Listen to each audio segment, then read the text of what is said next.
sị na ya achọghịzi ndị ebube agụ na ebube agụ ga-ala. Ụmụ awa youth.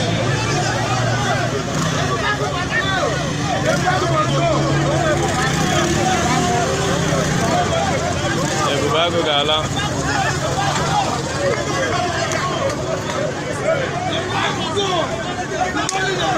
This is our junction, our junction. Our junction. I see na ebube agụ ga-ala. Na ya achọghịzi ndị ebube agụ.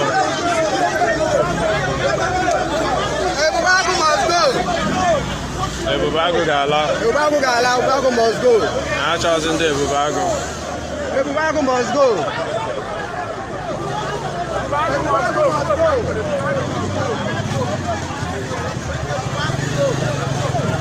Ebubago must go.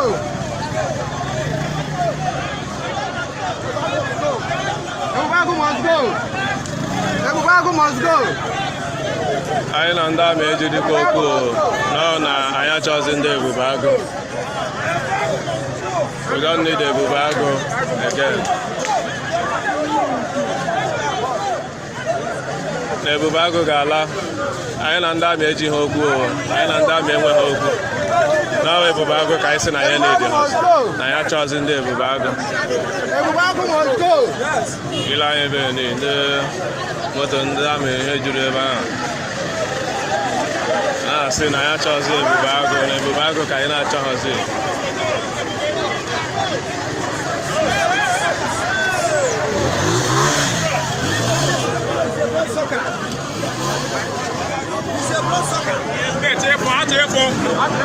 Yes.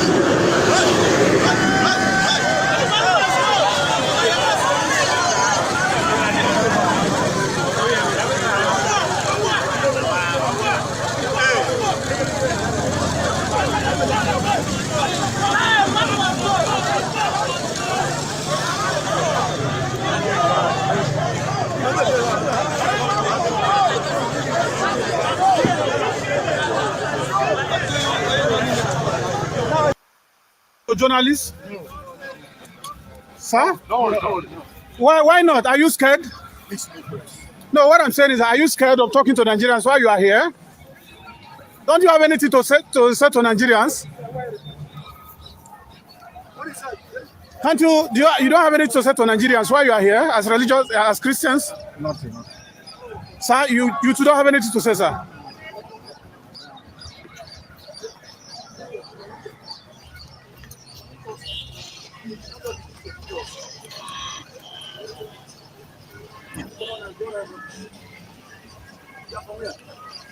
From the video, you can't talk to media. Which media? From the Whistler newspaper. That's wrong one. That's can you tell Nigerians why you are here as Christian leaders? Christian leaders. Yes. We have given it before. Huh? We have said it before. That what happened, sir? We believe in peace and unity of Nigeria. Okay. And you believe in Muslim tickets, sir? Do you believe in that? I'm a journalist. I'm asking you a question. I deserve an answer. I'm also a journalist and I'm a Nigerian. So okay, so by being here, you endorse the Muslim ticket, sir? Sir. So I'm asking you a question so that Muslim. You no, press my phone. Come, let me answer you. Muslim ticket is not a crime. Okay. That's good. Which church are you from, sir? We projected Reverend Pam Yakubu. Okay. We projected Reverend Pam Yakubu. Okay, from the Northern Christians, sir? Yes. Okay. It's our own choice. Okay. But the party decide what they want. Okay. So let press and every media report something that can unite Nigeria. Okay. Not bring disunity. Okay. Please. All right. We need all the press, journalists, blogger, free blogger. Okay. To, for God's sake, report. Tinubu. Yes. Listen, it's one person that can take it. All right. Thank you very much. But what's your name, sir? And the church? Yes. It will help. What's the name and church, sir? So my name is Prince. Prince. I'm the President Muslim Christian Law Foundation. Okay. In Plateau State or sir? In Abuja. Abuja. Thank you, sir. See, listen, let me tell you. Okay, sir. This country, yes, sir. We don't need to bring war. All right. If war break, it will consume everybody. All right. Thank you so much. I appreciate it. God can bring a pagan. All right. God can bring a pastor. All right. God can use anybody to fix Nigeria. Okay. God can bring any tribe. Okay. God can bring any religion to fix Nigeria. Okay. It's not about religion. It's not about Muslim. It's not about Christian. Yes. We should not be a prey to this religious leaders. Thank you very much. They have spoiled us for too long. Yes, sir. How many pastors the religious leaders help in this country? Okay. Religious leader. Yes, sir. How many times did they organize a peace summit, organize a reconciliation summit? Yeah. We should stop preaching hatred. Okay. We should preach peace. If Nigeria scatter, everybody will suffer it. Okay. Thank you.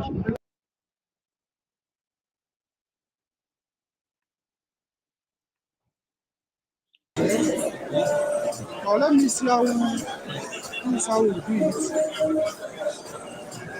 the thing goes. So that they will hold it back. Say a penny.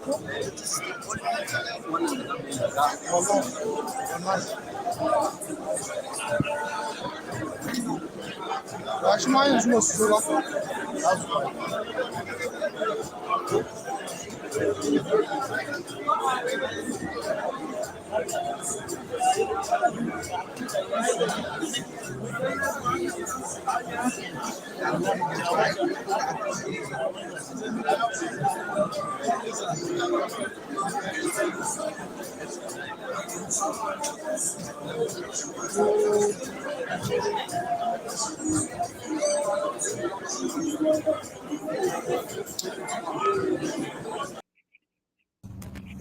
God bless you. Good morning, viewers watching all over the world.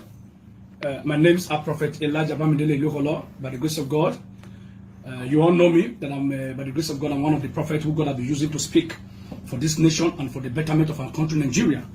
And there's an issue that I want to address as a citizen of Nigeria and as a believer who is standing for what he believes. I want to quickly send a message to a great man, a father in Nigeria, Chief Bola Ahmed Tinubu. And I want to say to him that we saw his decision. Everyone has his opinion, has right to his opinion. So that is your opinion. But we, the Christian, we are here to tell you that we are uncomfortable with your decision. Why? Because in the history of this nation, it has never happened that a Muslim will pick a running mate, a Muslim. This is a nation where we have three powerful religions: Christian, Muslim, and traditional religions. So I see no reason why you should pick a Muslim to be your running mate. And this is a party, APC, where you have pastors, believers. Indirectly, you are telling the Christian that you don't need us. You don't need a Christian. You don't want the Christian to come and vote for you. How do you expect somebody like me to come out and stand on the altar and be convincing his member to come and vote for you? This is totally unacceptable.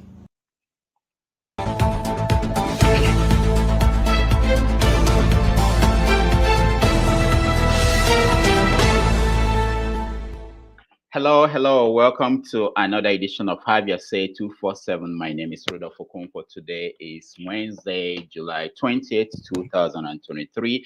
I'm happy to have you all join us today. It's a wonderful day, and we are going to talk about very interesting topics. One is the issue of polygamy. I know. That came about last Saturday during our show when Forefathers raised the issue of polygamy and said that's the solution to all the problems that we have across Africa. So we want to discuss that. But again, issues of politics are impacting what we do every day. And right now we have so many political issues out there. So we're going to talk about Ebubago in Imo State and people protesting and saying they must go. Shetima, they revealed Shetima, the vice president of Bola Tinubu of APC, he was revealed, and there were a lot of fake pastors and bishops that came to the event. So many crazy things going on. So let's bring in our friends and people who are joining us from Dallas, Texas. We have John Abba. John Abba, welcome to the show. Thank you, Dr. Rudy. And of course, from Arizona, we have our own Paul. Paul, welcome to the show. Thank you, Dr. Damages. And from Nigeria, we have Blessing, our own Blessing. Now people don't know that Blessing is really, one day we introduce her properly. Blessing, welcome to the show. Thank you, Doc. Good evening, John. Good evening, Paul. Oh, good evening, Blessing. God bless you. Yeah. Anyway. All right. So, don't mind my background. Yeah. But we know. Whatever is Nigeria, we know what to expect. So we understand. So I wanted us to start with polygamy, but I'm waiting for the apostles of polygamy. Yeah, there is a forefathers who was preaching that. So maybe we could suspend that and get back to that. So Janaba, let's start with you. What happened today? There was did you see the videos of fake pastors and bishops? That's a good one. What? The last check. Remember when you pick up a check? Did you, Janaba? Did you no, you know what? Hold on. Let me play for those who have not seen the videos. Fake pastors and bishops who had to be hired to go and represent or show up at the where Shetima was introduced. Let's see. Journalists? Sir? No. Why not? Are you scared? No, what I'm saying is, are you scared of talking to Nigerians while you are here? Don't you have anything to say to Nigerians? Can't you? You don't have anything to say to Nigerians while you are here as religious, as Christians? Nothing. Sir, you two don't have anything to say, sir.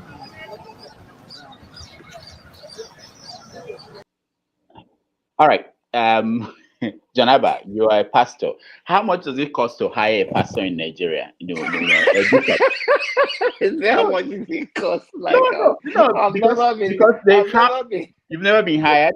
They found those who obviously have not won their regalia for the first time. People who didn't iron their own, people who just it wasn't their sizes. What's going on? Why is with Tinubu? Why do they think they need to hire bishops, actors playing bishops and pastors to the event?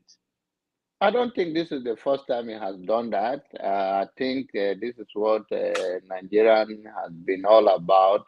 It's about everything is fake, and he's the highest bidder. With all that is going on in Nigeria, you can see the tone of Tinubu have not changed. Demonizing people, believing that he believes he can do anything, and this is what I've been getting away for so many years. All right, Blessing, welcome to the show. The video, I didn't know whether to laugh or cry when I saw the video. It's sad. It's sad. Funny as it is. Have you had to? How do you differentiate, Blessing, when you see bishops now? How do you differentiate the fake ones and the ones that are real?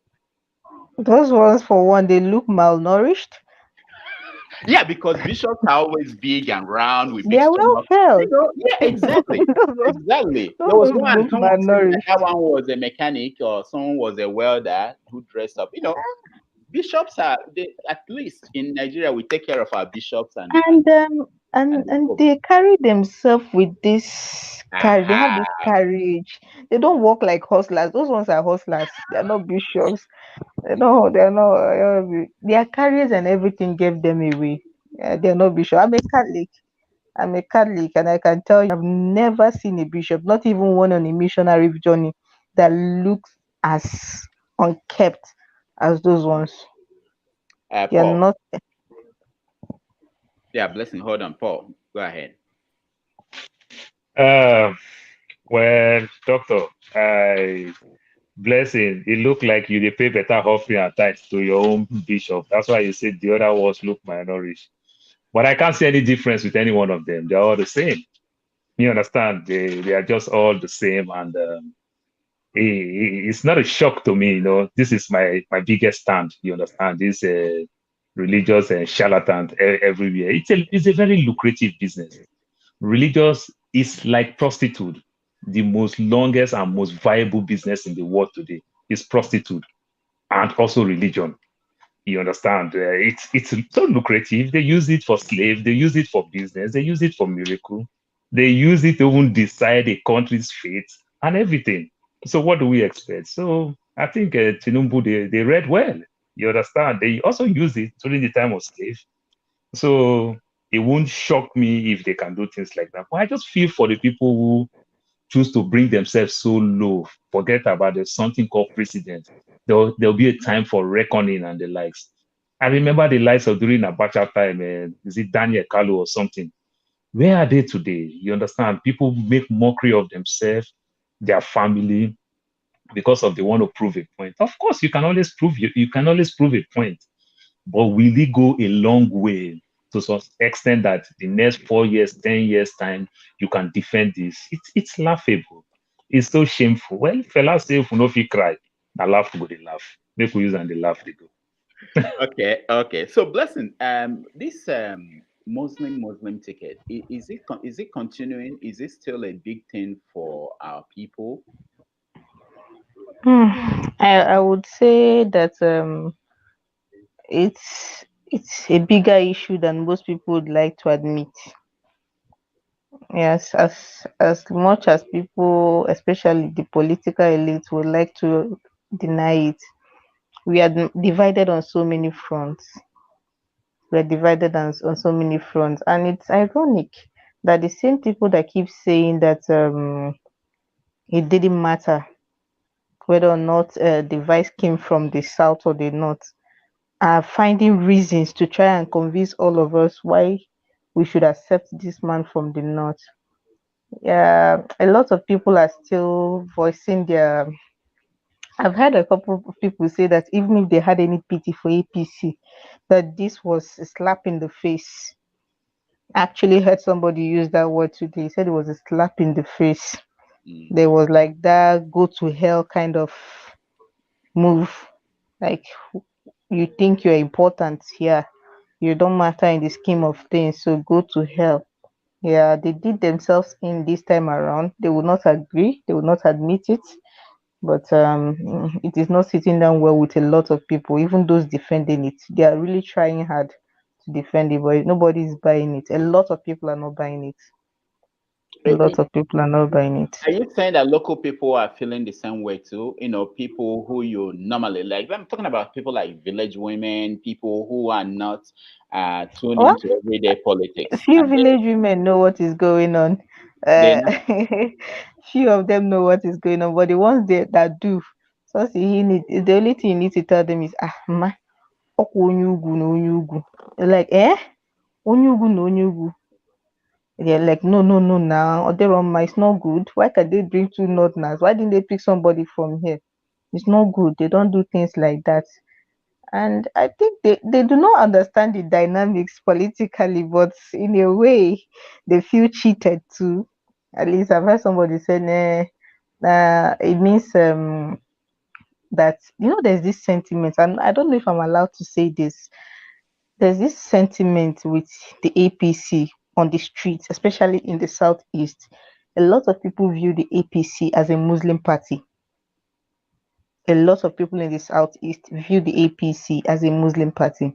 And what Tinubu just did just sort of hits the nail on the head for a lot of them. Like, we always knew it. It's party for the Muslims. And it's as if the ones that are even trying to be in their corner, they can't shake it off. The village women, they don't know his name. But once you mention that he picked a fellow Muslim, that it's a Muslim, he's a Muslim, and he picked a fellow Muslim, they go like, it's not good. It's not good. He should have picked a Christian. It's not good. But beyond that, I don't think they understand what we are raking about. The few that I've spoken to, I So, don't know about the majority. even though currently we have a Christian pastor as VP and things are bad and terrible going, people still want to have a representation. That's what you're Yes, saying. they feel included when somebody from their own end is there, whether the person is doing anything or not. I think I mentioned earlier that whether or not we like to admit it, we are divided on so many fronts, and we can't hide the biases. Some of these biases are internalized so much that we do not even realize it till we start acting them out. So you hear people say, even if he couldn't see among his own tribe, does it mean in the whole of the south there was nobody? They are not even talking about competence now. They are talking about a feeling of inclusion. Now it's gone beyond tribe and ethnicity. It's now about religion. They are feeling like, is there nobody that is not a Muslim. At this point, a traditionalist would have even been better than a Muslim. That is just the general sentiment. A lot of Christians here feel slighted. They feel taken for granted with what the APC has done, and a lot of them are affirming what they claim they know, that the APC is a Muslim party. Okay, thank you. Ralph, Doctor.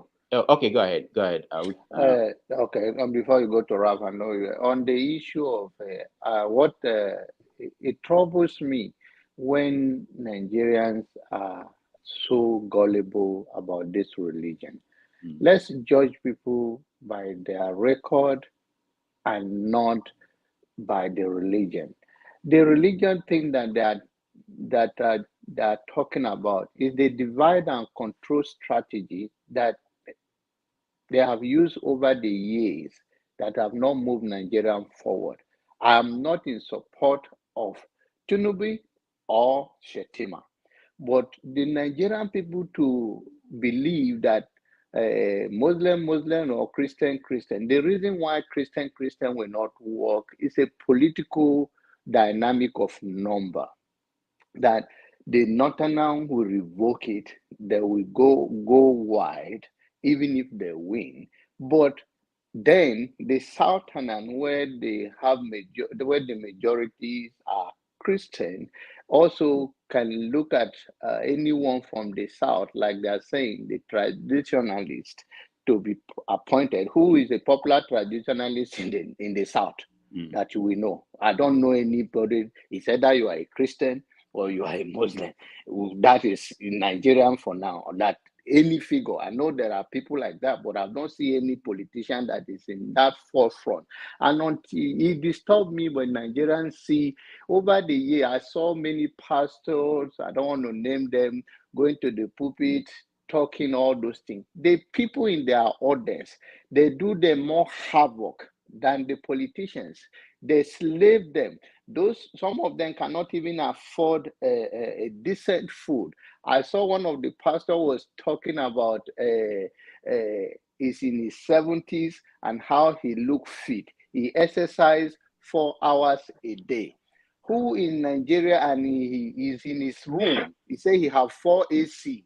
And 4 AC, not that 4 are working at a time, just to say how powerful he is and how rich he is, that he can, for any emergency, one spoil, another one is working. And they invited him to a program to talk to them about how he's healthy in his 70s. How many Nigerians can afford to live like that? And others were listening, cheering him. How he said that when he he doesn't eat rice for the 25 years now. He have not eaten meat for 20-something years. But this guy have access to the richest food on earth. Why are you now fooling the audience and they are clapping hands in the church, telling them your lifestyle that 1% of Nigerians cannot even afford? And this is the gullible, the follower that we are saying now, oh, it's about Christianity and Muslim. It's about policy. I understand the fact that I'm a Christian. I don't have a problem with Muslim ticket. What I have a problem with is that let us fix Nigeria with people that are competent. And I believe that the choice that I'm making, there is consequence for that, for Tinubu politically among the Christian family. But the truth of the matter, the Christian family have not done any of their followers any good. Okay, all right. We'll get back to you, Janaba, because you need to explain. Because what people are complaining about, I think, is that they know things are not working out well. They know that they want competency, they want things to, but because those things are not guaranteed, they now want at least give us somebody they can feel is one of them.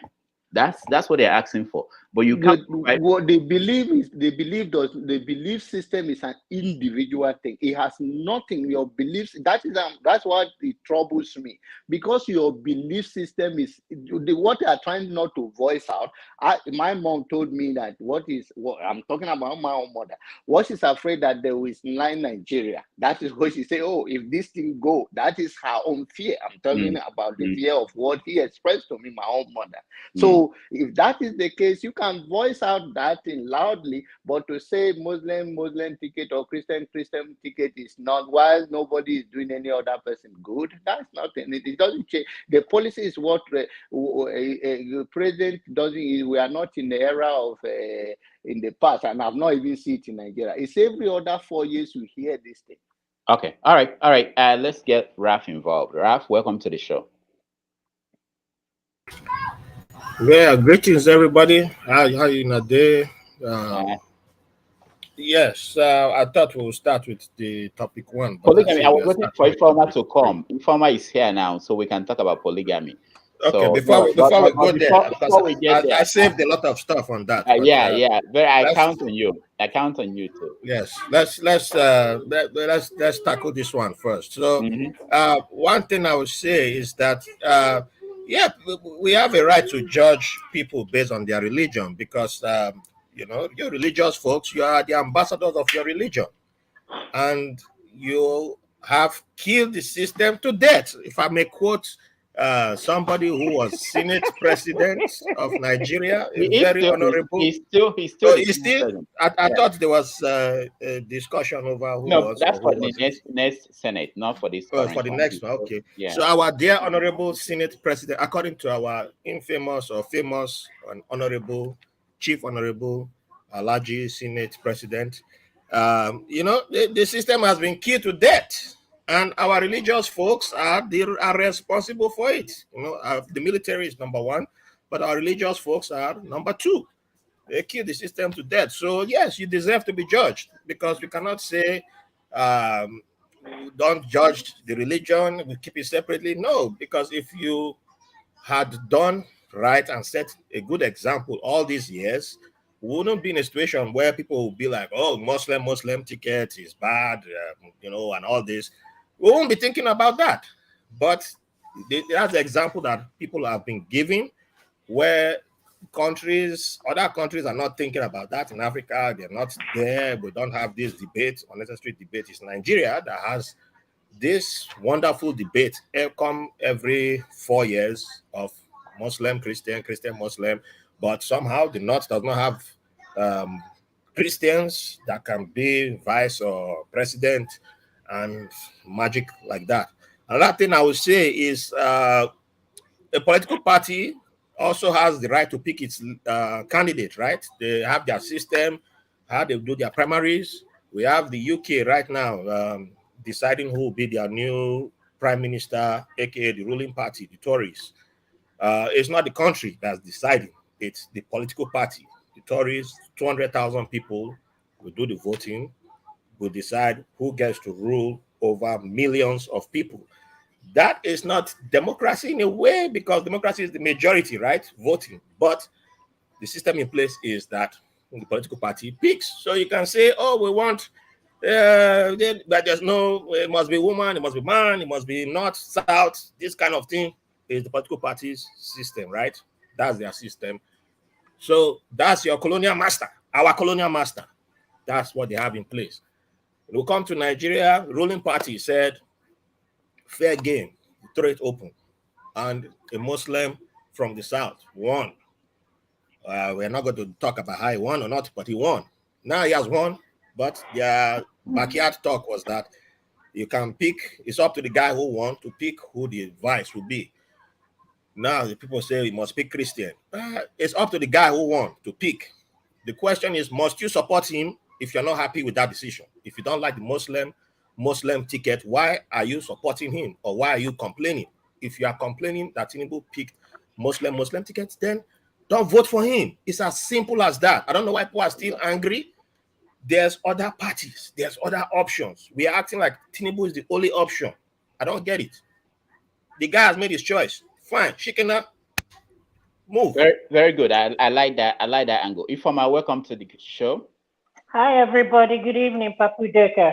Hi, Blessing. Hi, Paul. I can't see all the other people. Yeah, but hi, everybody. Raf and John Abba. Yeah. Hi, John Abba. Hi, Raf. So we are talking about fake bishops we saw today, actors who are parading themselves as bishops. you know, I can't imagine the bishop on the Niger carrying his bag. You know, that's also not possible for the bishop, you know, these bishops to carry their own bags. And then of course, when the camera comes, they were covering their faces. You know, no, that's to be honest with you, initially when I saw that on Instagram, I thought it was a movie. Honestly speaking, I thought it was a movie. No, Nigeria is a movie in some ways. So I called my sister and she said that's the thing going on now, that you know they're trying to confuse Nigerians with these fake bishops, you know, trying to say that they support the Muslim ticket. The truth of the matter is this, you know, Paul, remember last week I asked you, do you support one Nigeria? You remember me asking you that question and you said yes. We gotta be honest with ourselves. This thing is not working. This one Nigeria is a scam. It's not working. You know, if you look at what is going on, like Blessing said, we are divided by so many things: religion, ethnic group, languages, and all that stuff. If you go to the street and ask an ordinary man on the street, they're gonna tell you it is better for us to go our separate ways. The only people that want us to be one Nigerian are, to be honest with you, are the Northerners. If there is any improvement, I remember I said this to you, Paul, I remember saying this to you last week. And I said, the best thing is for us to have a regional government, like Americans have, where every state have their own police and, you know, do their own stuff, and they have one central government. I think that would be the best thing for Nigerians. We are not united, and it's pulling us back.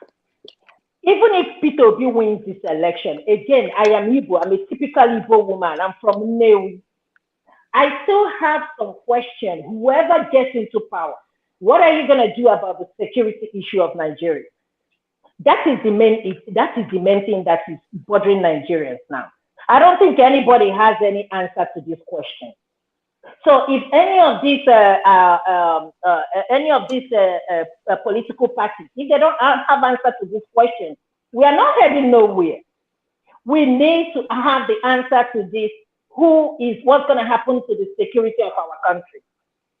A country without security is not a country. Any country in this world, for example, all these developed countries, they have good security. You cannot function. You cannot attract investors. So with the issue of Muslim ticket, to be honest with you, I'm not worried about it. I don't care about it. Just like John Abba said, why does it matter? What we care is somebody that will fix the country. But I know it matters to a lot of people. It doesn't matter to me, honestly speaking. All I care, whether you have Muslim, whether you have a traditionalist, somebody who will fix the country. That is all I care. But you see, this one Nigeria is not working. Let us be honest with ourselves. So let's go to someone who might actually vote. So Blessing, let me ask you. So why are people worried about, like Raf said, why are people worried about Tinubu's choice? Why don't they just concentrate and campaign for whoever they want to vote? They still have an option where you have a balanced ticket. What I mean by that is a Christian Muslim ticket. They have Atiku, they have Kwankwaso, they have P2B. Why are they worried about Tinubu and his choice? I think for a lot of people, it is about equity and fairness. Yes, and you cannot pretend not to know that to a very large extent, a lot of people, and I say this without any apologies, a lot of Muslims, when it comes to decision making, will place their religion over a lot of policies. It will first, any decision they take, it's like they have to sieve it through their religion or their belief. So for me as a Southerner, Southeasterner, with the present realities, it makes me very uncomfortable, very, very uncomfortable that we have two people who practice the same religion, whose history are not so liberal, vying for the highest office in the life. It is a very uncomfortable thing. We can pretend all we like, we can deny it all we like, These people will, first of all, they will not do. Look at the case of Deborah, for crying out loud. It's just a recent case. How many of them spoke out against it? It's politics as usual, but they had. I saved a screenshot. It's just that I lost a lot of my pictures after I changed phones. Many of them could not condemn it outrightly. Why? Because their religion said so. So Many of them. Hold on, the issue one about this Muslim things is that Dr. Rudolph, let's make something clear. The Northerner Muslim does not consider the Westerner Muslim of equal in anything. So it is also played to why Tinubu choose a Muslim. So the majority of the not even the Salah or whatever they celebrate, they don't celebrate it on the same day. But and if you are in the I'm not even talking to what you said. I'm just trying to say to you the reason why he cannot pick another Christian, that the Muslim, the northern Muslim will not look at it as anything than two Christian running. That's the whole thing. They look at Tinubu as a two Christian running. I think we should look at it from this angle too. Blessing, please. Blessing, let me support your case a little bit. I'm so sorry for intruding. You see, like Ralph said, he don't care with this Muslim. That is true. I take that stand to some extent. But another way around, Ifoma said something about splitting the country, and she tried to make her own point, even when I disagree. The same way I am agreeing with Ralph, at the same time, I still want to say some other thing. Maybe Ralph can throw more light subsequently. Now, talking about this Muslim, it doesn't really matter. But another way around, think about it. First of all, this same Muslim is part of our constitution. One arm of our constitution have the Sharia law. Now, if you give these people all this power, they are ruling, they are doing everything. They also have it in the constitution. Though they'll say, as a Christian, you can opt out and everything. Tomorrow, if they have all the numbers and everything, they can also throw another bill and say, you can opt out. They can decide for you. You understand? So when you look at it from the aspect of the Sharia law. No, John, hold on. Paul, finish. So when you look at it from the aspect of that Sharia law, we see all the things that is going on, where you will see a Muslim person, they are trying them in the north. It's hard for them to denounce their Muslimship and everything.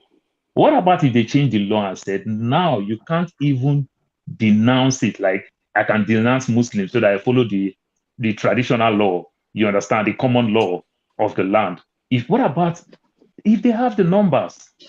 They can go like that. So sometimes when the Christians cried about issues like this, it don't really make any sense. But going forward, let's think like the way white people will do.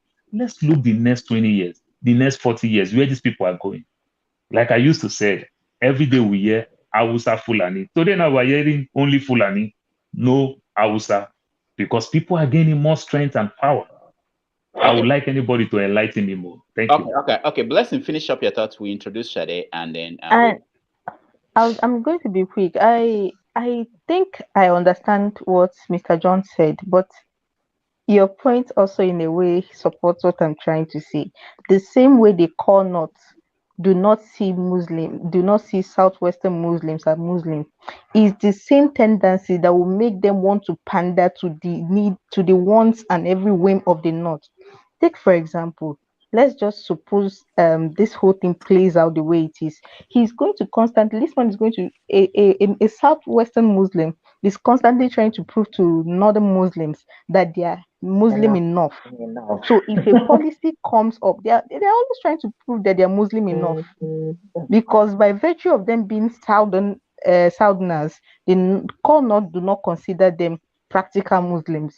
They consider them lip service Muslims. So what it means is that they will always try to be in the good book of the North, even to the detriment of the rest of the South. And that is what makes a lot of people uncomfortable. All right. Thank you, Blessing. Shade, welcome to the show. Thank you.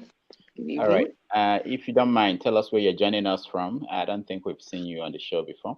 No, I've never joined before. I was invited by Ralph. I'm joining from South Africa. Oh, South Africa. Good. Yes. Nice to see you.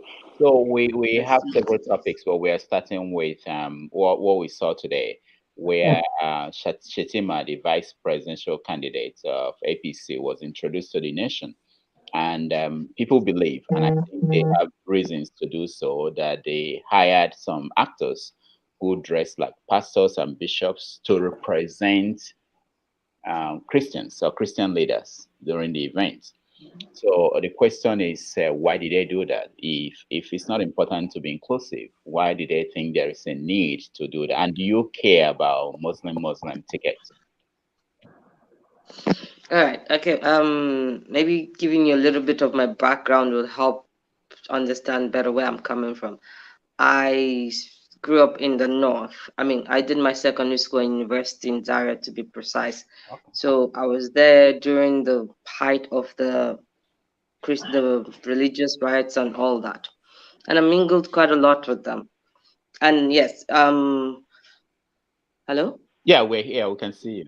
I know whenever I do this, people think that they disappeared, but you are with us. Oh, okay, yeah. So I noticed, I think somebody said something about the northern Muslims do not consider the southern Muslims as true Muslims.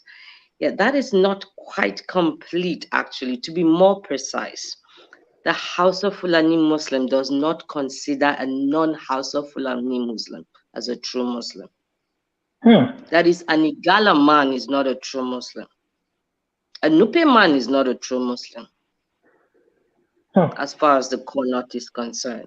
So we always see it from the, I mean, till I went up north, you always assume, oh yes, it's just House of Fulani people up north. No, even there's a hierarchy. The Fulani man believes he's superior to everybody else. The Hausa man is beneath him. That I can assure you. So that's for starters. If you've noticed, almost everyone that has run for president from the north, they're not Hausa, they're actually Fulani people. Buhari is Fulani. Yaradua was Fulani. I think Abacha, just about Abacha was not, I'm not even sure if, I think Abacha is not Fulani. He's Kanuri thereabout. He's actually not Hausa. I think the only Hausa man there, and he wasn't even Hausa, he was Nupe, is Babangida. Every other one is Fulani. A lot of and that's one of the misconceptions. The Hausas don't even get a say. They just, okay, yes, they're allowed to be elite, they're allowed to show their faces and all that. They still deceive themselves that they have some power. That is not true.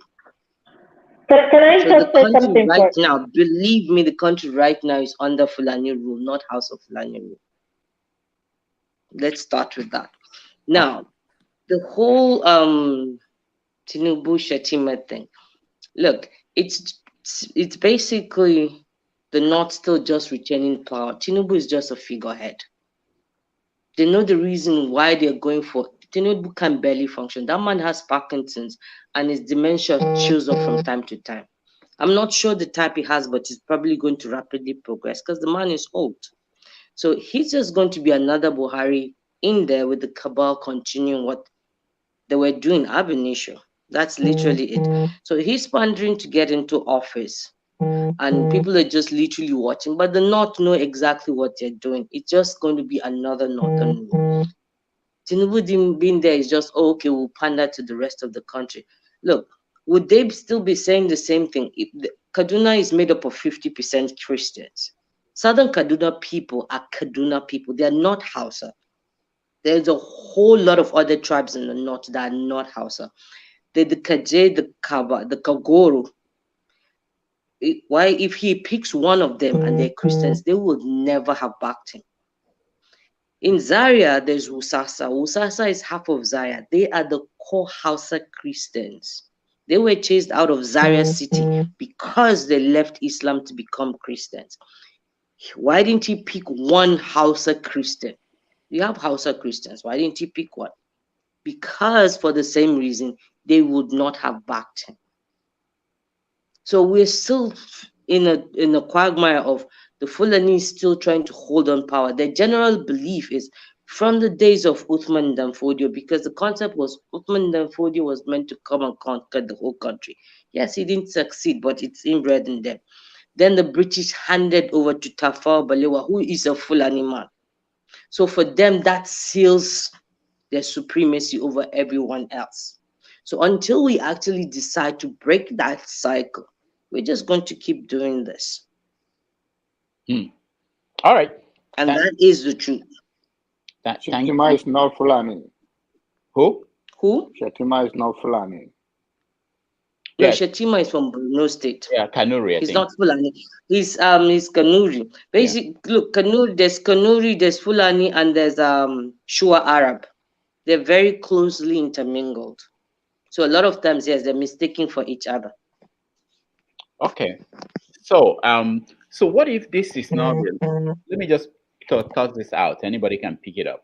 What if this is not religious? Okay, what if some people in the north, the calculation is this, that Tinubu is old and sick. They prefer to have somebody who is a Muslim, because if okay, that means it's still religious.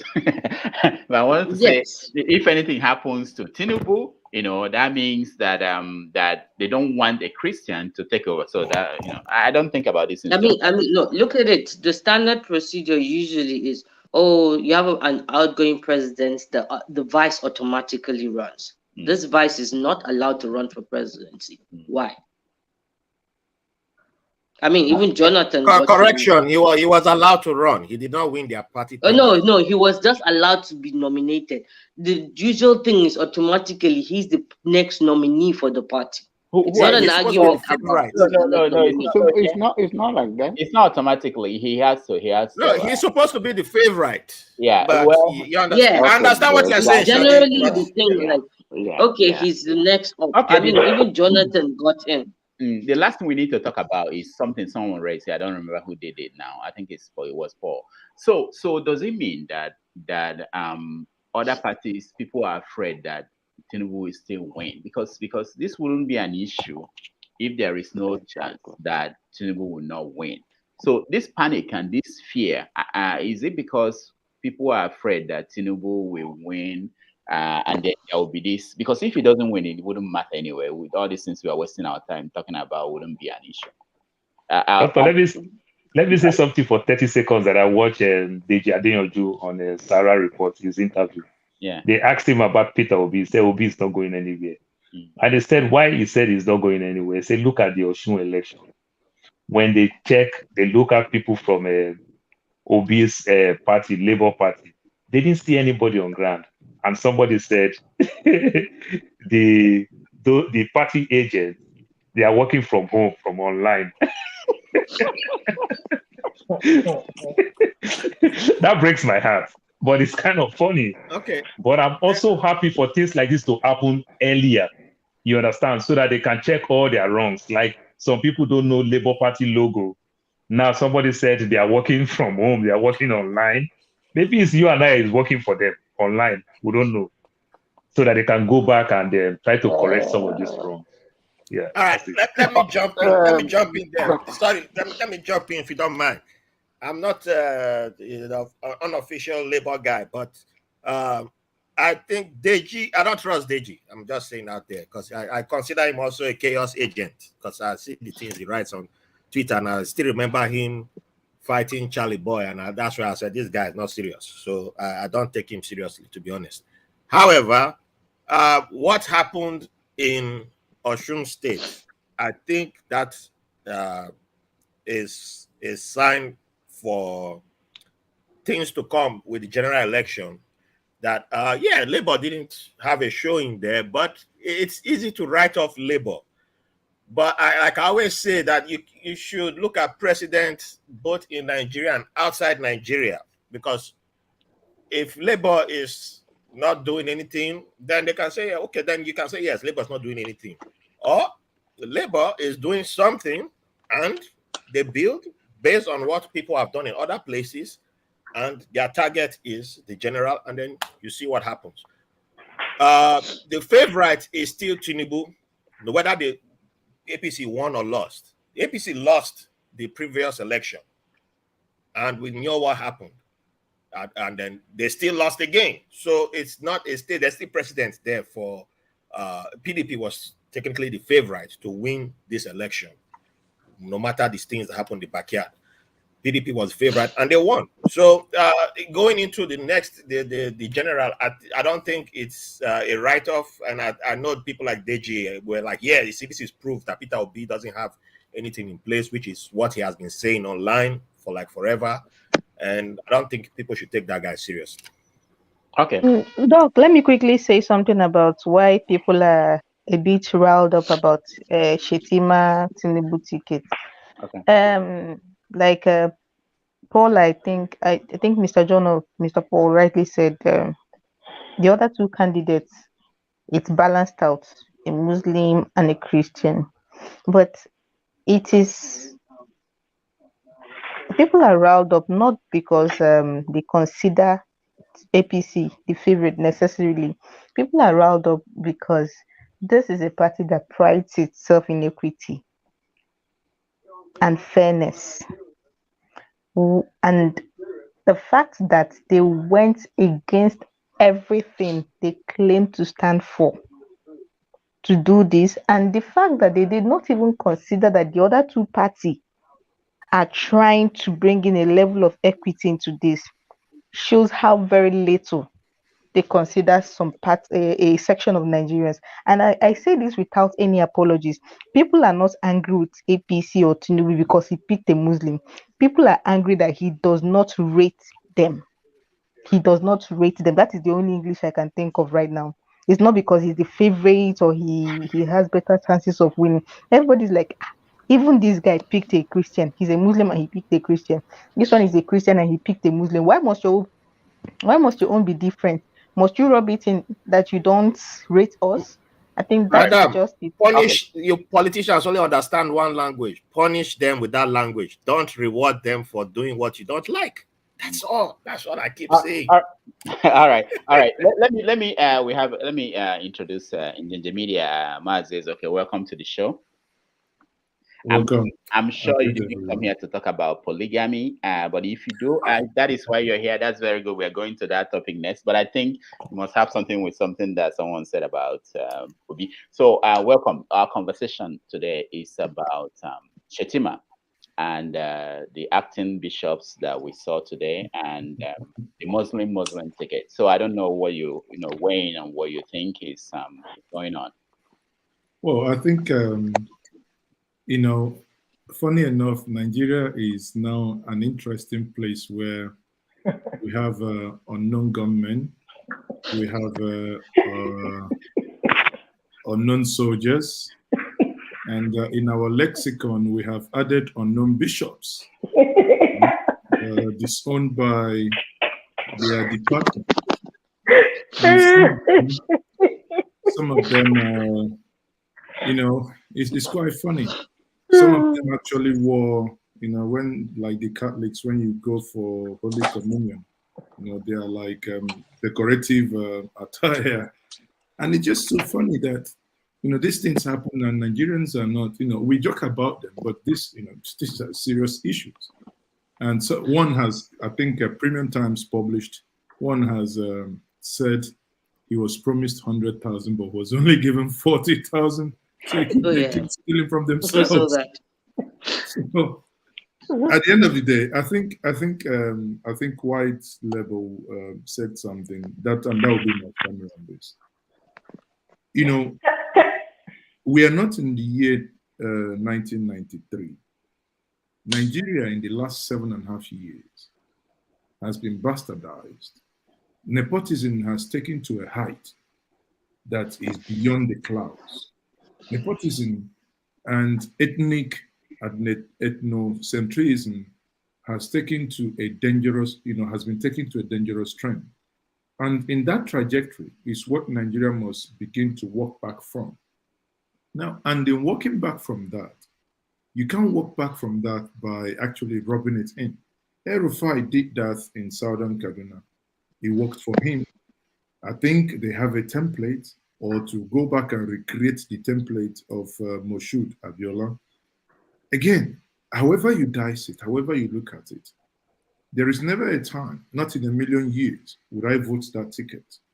However, many people wouldn't vote that ticket, but at least the sense of belonging. And now when the man in question now speaks and talks about the reason why he made that choice is about competence, and you're like, are you for real? Competence is the reason why you made, and you know, in the whole of competent people, I say, for instance, we have one shaky daddy, and I wonder how he will address the international community. Then we have another person speaking like someone with hot potato in his mouth. I mean, do we have to have sign language experts whenever they speak in order for us to understand what is going on? Come on, Nigerians, we can do better than that. You know, again, they are free to do whatever they want, but it behoves on Nigerians to actually make that decision come next year. But I mean, it's, you know, people no longer say, you know, the Muslim ticket is a choice.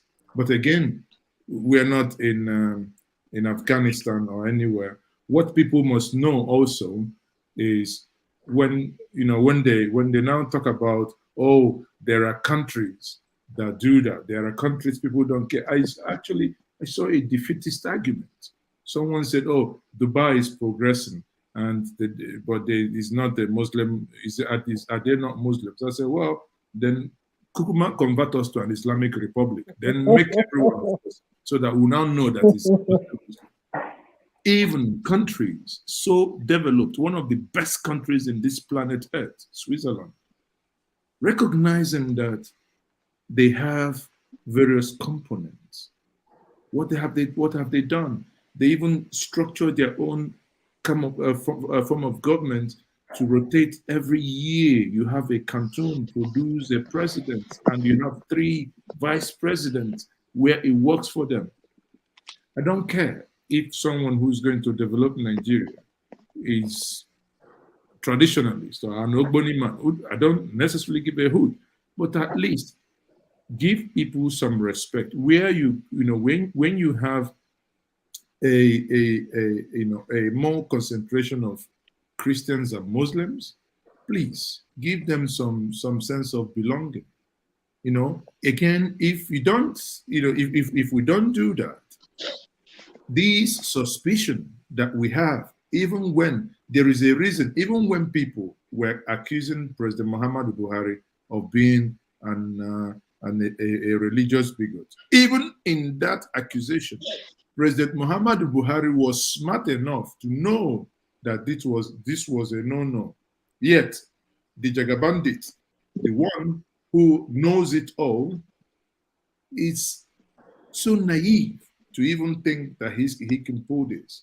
And we see where how everyone is now reacting. I leave us with this. I hope all of you would, if any of you would ever watch the response of Christo Gauthier, I'm still looking for dictionary to see if I can comprehend it.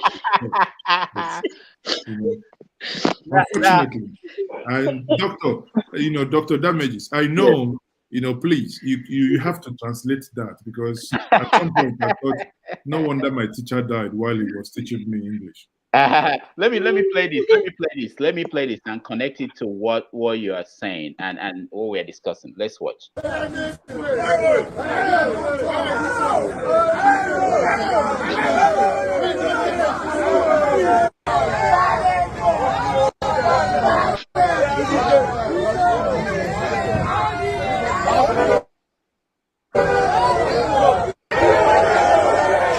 I'm sorry that.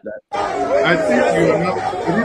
Are you sure you're not like NTA now? Yeah, it looks like. I didn't yeah.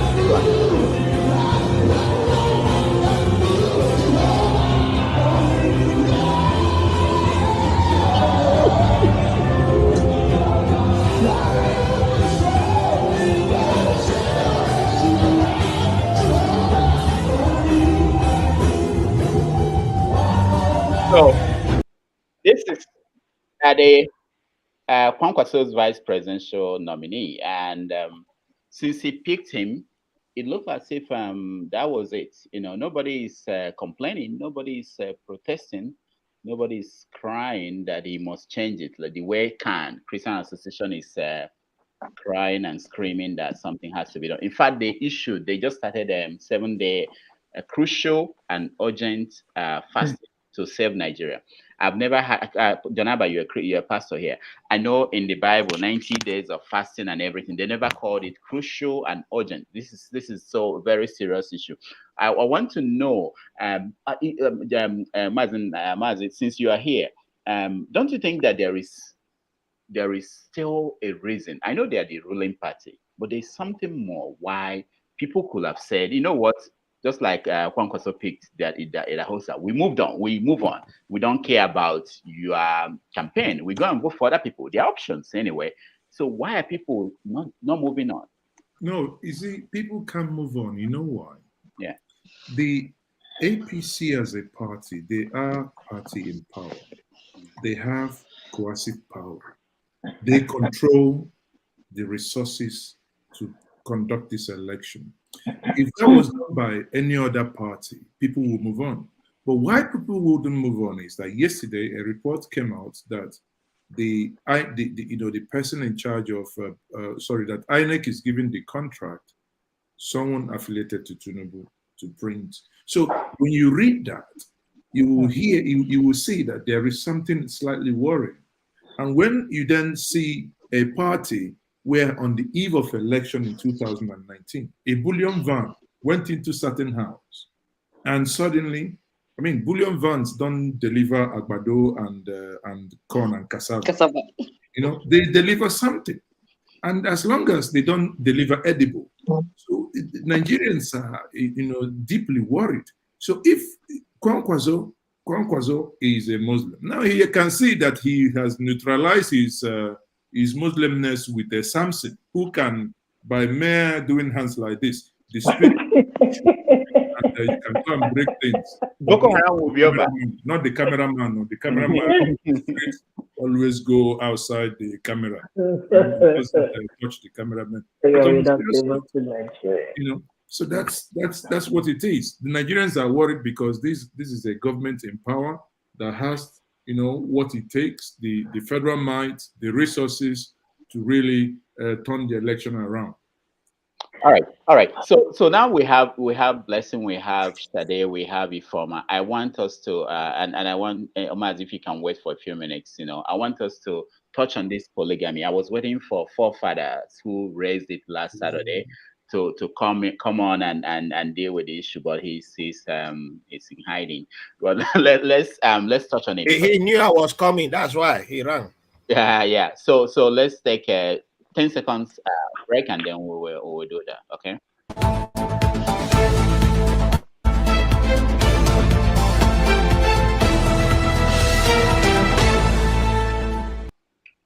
All right.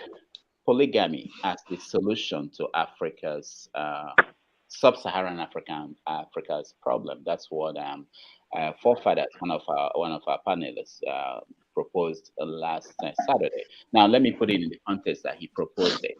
The context was that we're talking about Nigerian politics, and he was saying that the North and the population in the North is increasing constantly, and that if we are not careful in the South, if we continue to follow the Western lifestyle, marrying one wife and trying to have few kids, that eventually they will be overwhelmed by the movement of the population of the North. And as long as we practice democracy, and democracy is such that the majority, the numbers will win, that it will come to a point where they won't even care about Christian or South, North. They will just put in North and win. So that we have to immediately revert back to polygamy so that we can have more kids and balance. Even saying it, I can't help myself. Balance the numbers, because otherwise we're in trouble. So he knew about this show. We agreed that we talk about this today, but he didn't want to show up. So now we have women here, we have men, and we have traditional title people like Mazes. Okay, so maybe we can weigh in on that. But seriously, polygamy, I mean, there are other aspects of polygamy we could talk about. And I know that Ralph is prepared for that, because if you look at relationships, marriages, and everything, some people are proposing, even in the West, even here in America, they are saying that instead of marrying one wife for 10 years and divorce, marry another one for 10 years and divorce, marry, you know, like Larry King had 7 wives. If you actually, technically, if you put it together as one, that maybe that if Larry King had been allowed to marry 8 wives at the same time, he would have died with 8 women as his wives. So there are many aspects of polygamy. You too finish, but let's start that question. Ifeoma, you were here. Why do you have to start with me? You were here. Can I say something? Can I say something? Sorry. Okay, go ahead, Shade. Go ahead, Shade. All right. So yes, he was busy. The guy was talking about the number. Yeah. And I can categorically say that is a fallacy, because number one, the North does not have those numbers. One, they have a very high mortality rate. 2, the infant death rate is astonishing. 3, maternal mortality rate is wonderful, to say the least. Most of the kids do not live beyond 5. If they do that, they rarely live old enough to become full-grown adults. So one, they don't have the numbers. The numbers you have on your sensors are inflated. Let us start. Okay. That is why you see those pictures where you see where they're giving little kids those cards. Those are not malnourished kids. Yes, they're underage. Yes, they literally do that. On election day, let me tell you what happens on election day in the North. There are very remote villages. When I was in, I studied medicine in ABU. We used to go to the very remote areas. Like their villages are not on the map. We'll go there to try and take census. I mean, like find out if they have any disease populations and everything. These people rarely come into the city. During elections, INEC will find them. They take the boxes there. Those people cannot read, all right? So they just show them what to take. They don't just stamp it themselves. No, they go there, they line the women up. Everybody comes out, they give them some money, and then they take. That is where they get their numbers from. Their numbers are not real. Most of those people have no clue. They just say, "Oh, you're voting for a Muslim person." Then outside of that, the polygamy there it's one of the most detrimental thing to them. I'm going to give you an example. I was in university during the days when HIV/AIDS was still an emerging disease. They were still looking for medications for it then. We had one of our patients in the hospital. She was 27 years old. She was on her 8th marriage. She is HIV positive. Now, this is how polygamy works in the North. You marry 4 wives. You marry 4 wives, then there's one girl that is selling granite, one 13-year-old that the man has started eyeing. He's going to sake one of the wives he doesn't like. Their divorce for the men is easy. It's called sake uku. You just tell her, I divorce you, I divorce you, I divorce you 3 times, CK, and it is finished. Then he goes, marries the granite girl. The children that wife he divorced has stays with him. She moves on. And because they're illiterate, women are not expected to go back to their father's house. So literally, because she knows she's the least favored of his wife, she already has a potential husband outside there. I've seen where a man got married this week, the wife he divorced got married the very next weekend as a 3rd wife to someone else. Wow. This girl, this 27-year-old, has been in 8 marriages because she didn't have any kids. Now she's HIV positive. Then we did contact tracing. I mean, like if you come with a disease like TB and all that, we try to find the family, get everybody tested. Where are you going to test? Because she's in a marriage right now with 3 other wives and a husband. And we don't know if that is where she got it from. Then are you going to go back to the previous one who has probably replaced all 4 with a new set of 4? Which means you have to now look for all those 4, find them if they've not been replaced. That's like a whole village that you're about to start hunting down. So that number is a lie. Polygamy is not the solution. It's not. The South actually has more numbers just with their 111 they're doing because they're able to focus better. Yes, there's poverty, but still, there's the survival rate down south is way higher than up north. That I can promise you. They don't come to the hospital. They're going to go to one boka who is going to do them kaho and they die there. They usually show up when they are one leg in the grave. I've seen diseases I thought only exist. You hear of a disease can get to this stage, and you thought that is impossible because it should only happen in a textbook. No, I've seen some things live that you are not supposed to see. It's supposed to be theoretical. But yes, we find them up close. So when him talking about polygamy, that is just an excuse to be Olosho in your house. Period. All right. Thank you. Thank you so much today. Thank you. So the alpha male, Paul, are you going to weigh in? Yeah, I love to weigh in, but I guess boss just sweep me off my feet. Any point I prove, I don't know whether I can score 10 points. So, okay. You know, like they say, growing up in the Southwest, the Yoruba people and everything, so they give you all these excuses that Obasanjo married his much wife and he successfully trained his kids very well. Abiola did that. Solomon did that. Abraham did that. But what boss has said that I don't even think whether I'm making any points. I'm just being I met Obasanjo's kids in school. Those children. I met Obasanjo's kids in ABU. Olodo, how. Yes. Boss, don't worry. You don't already with me. I accept defeat before the fight. No guess yes. Okay. Brody, I'm from Polygamy's home. Oh, you're from a polygamy. I'll come to you, John Abba, because that may explain why you're a pastor now. Maz, okay. Any say on polygamy? You know, this is the business of Zaza room. You know, when something like this, you know, I think the world is moving on. If the argument you exposed at the beginning, that people say that the North eventually will come out, take over, blah blah blah. I mean, that's no argument. That's honestly, that's no. You know why I say that's no argument?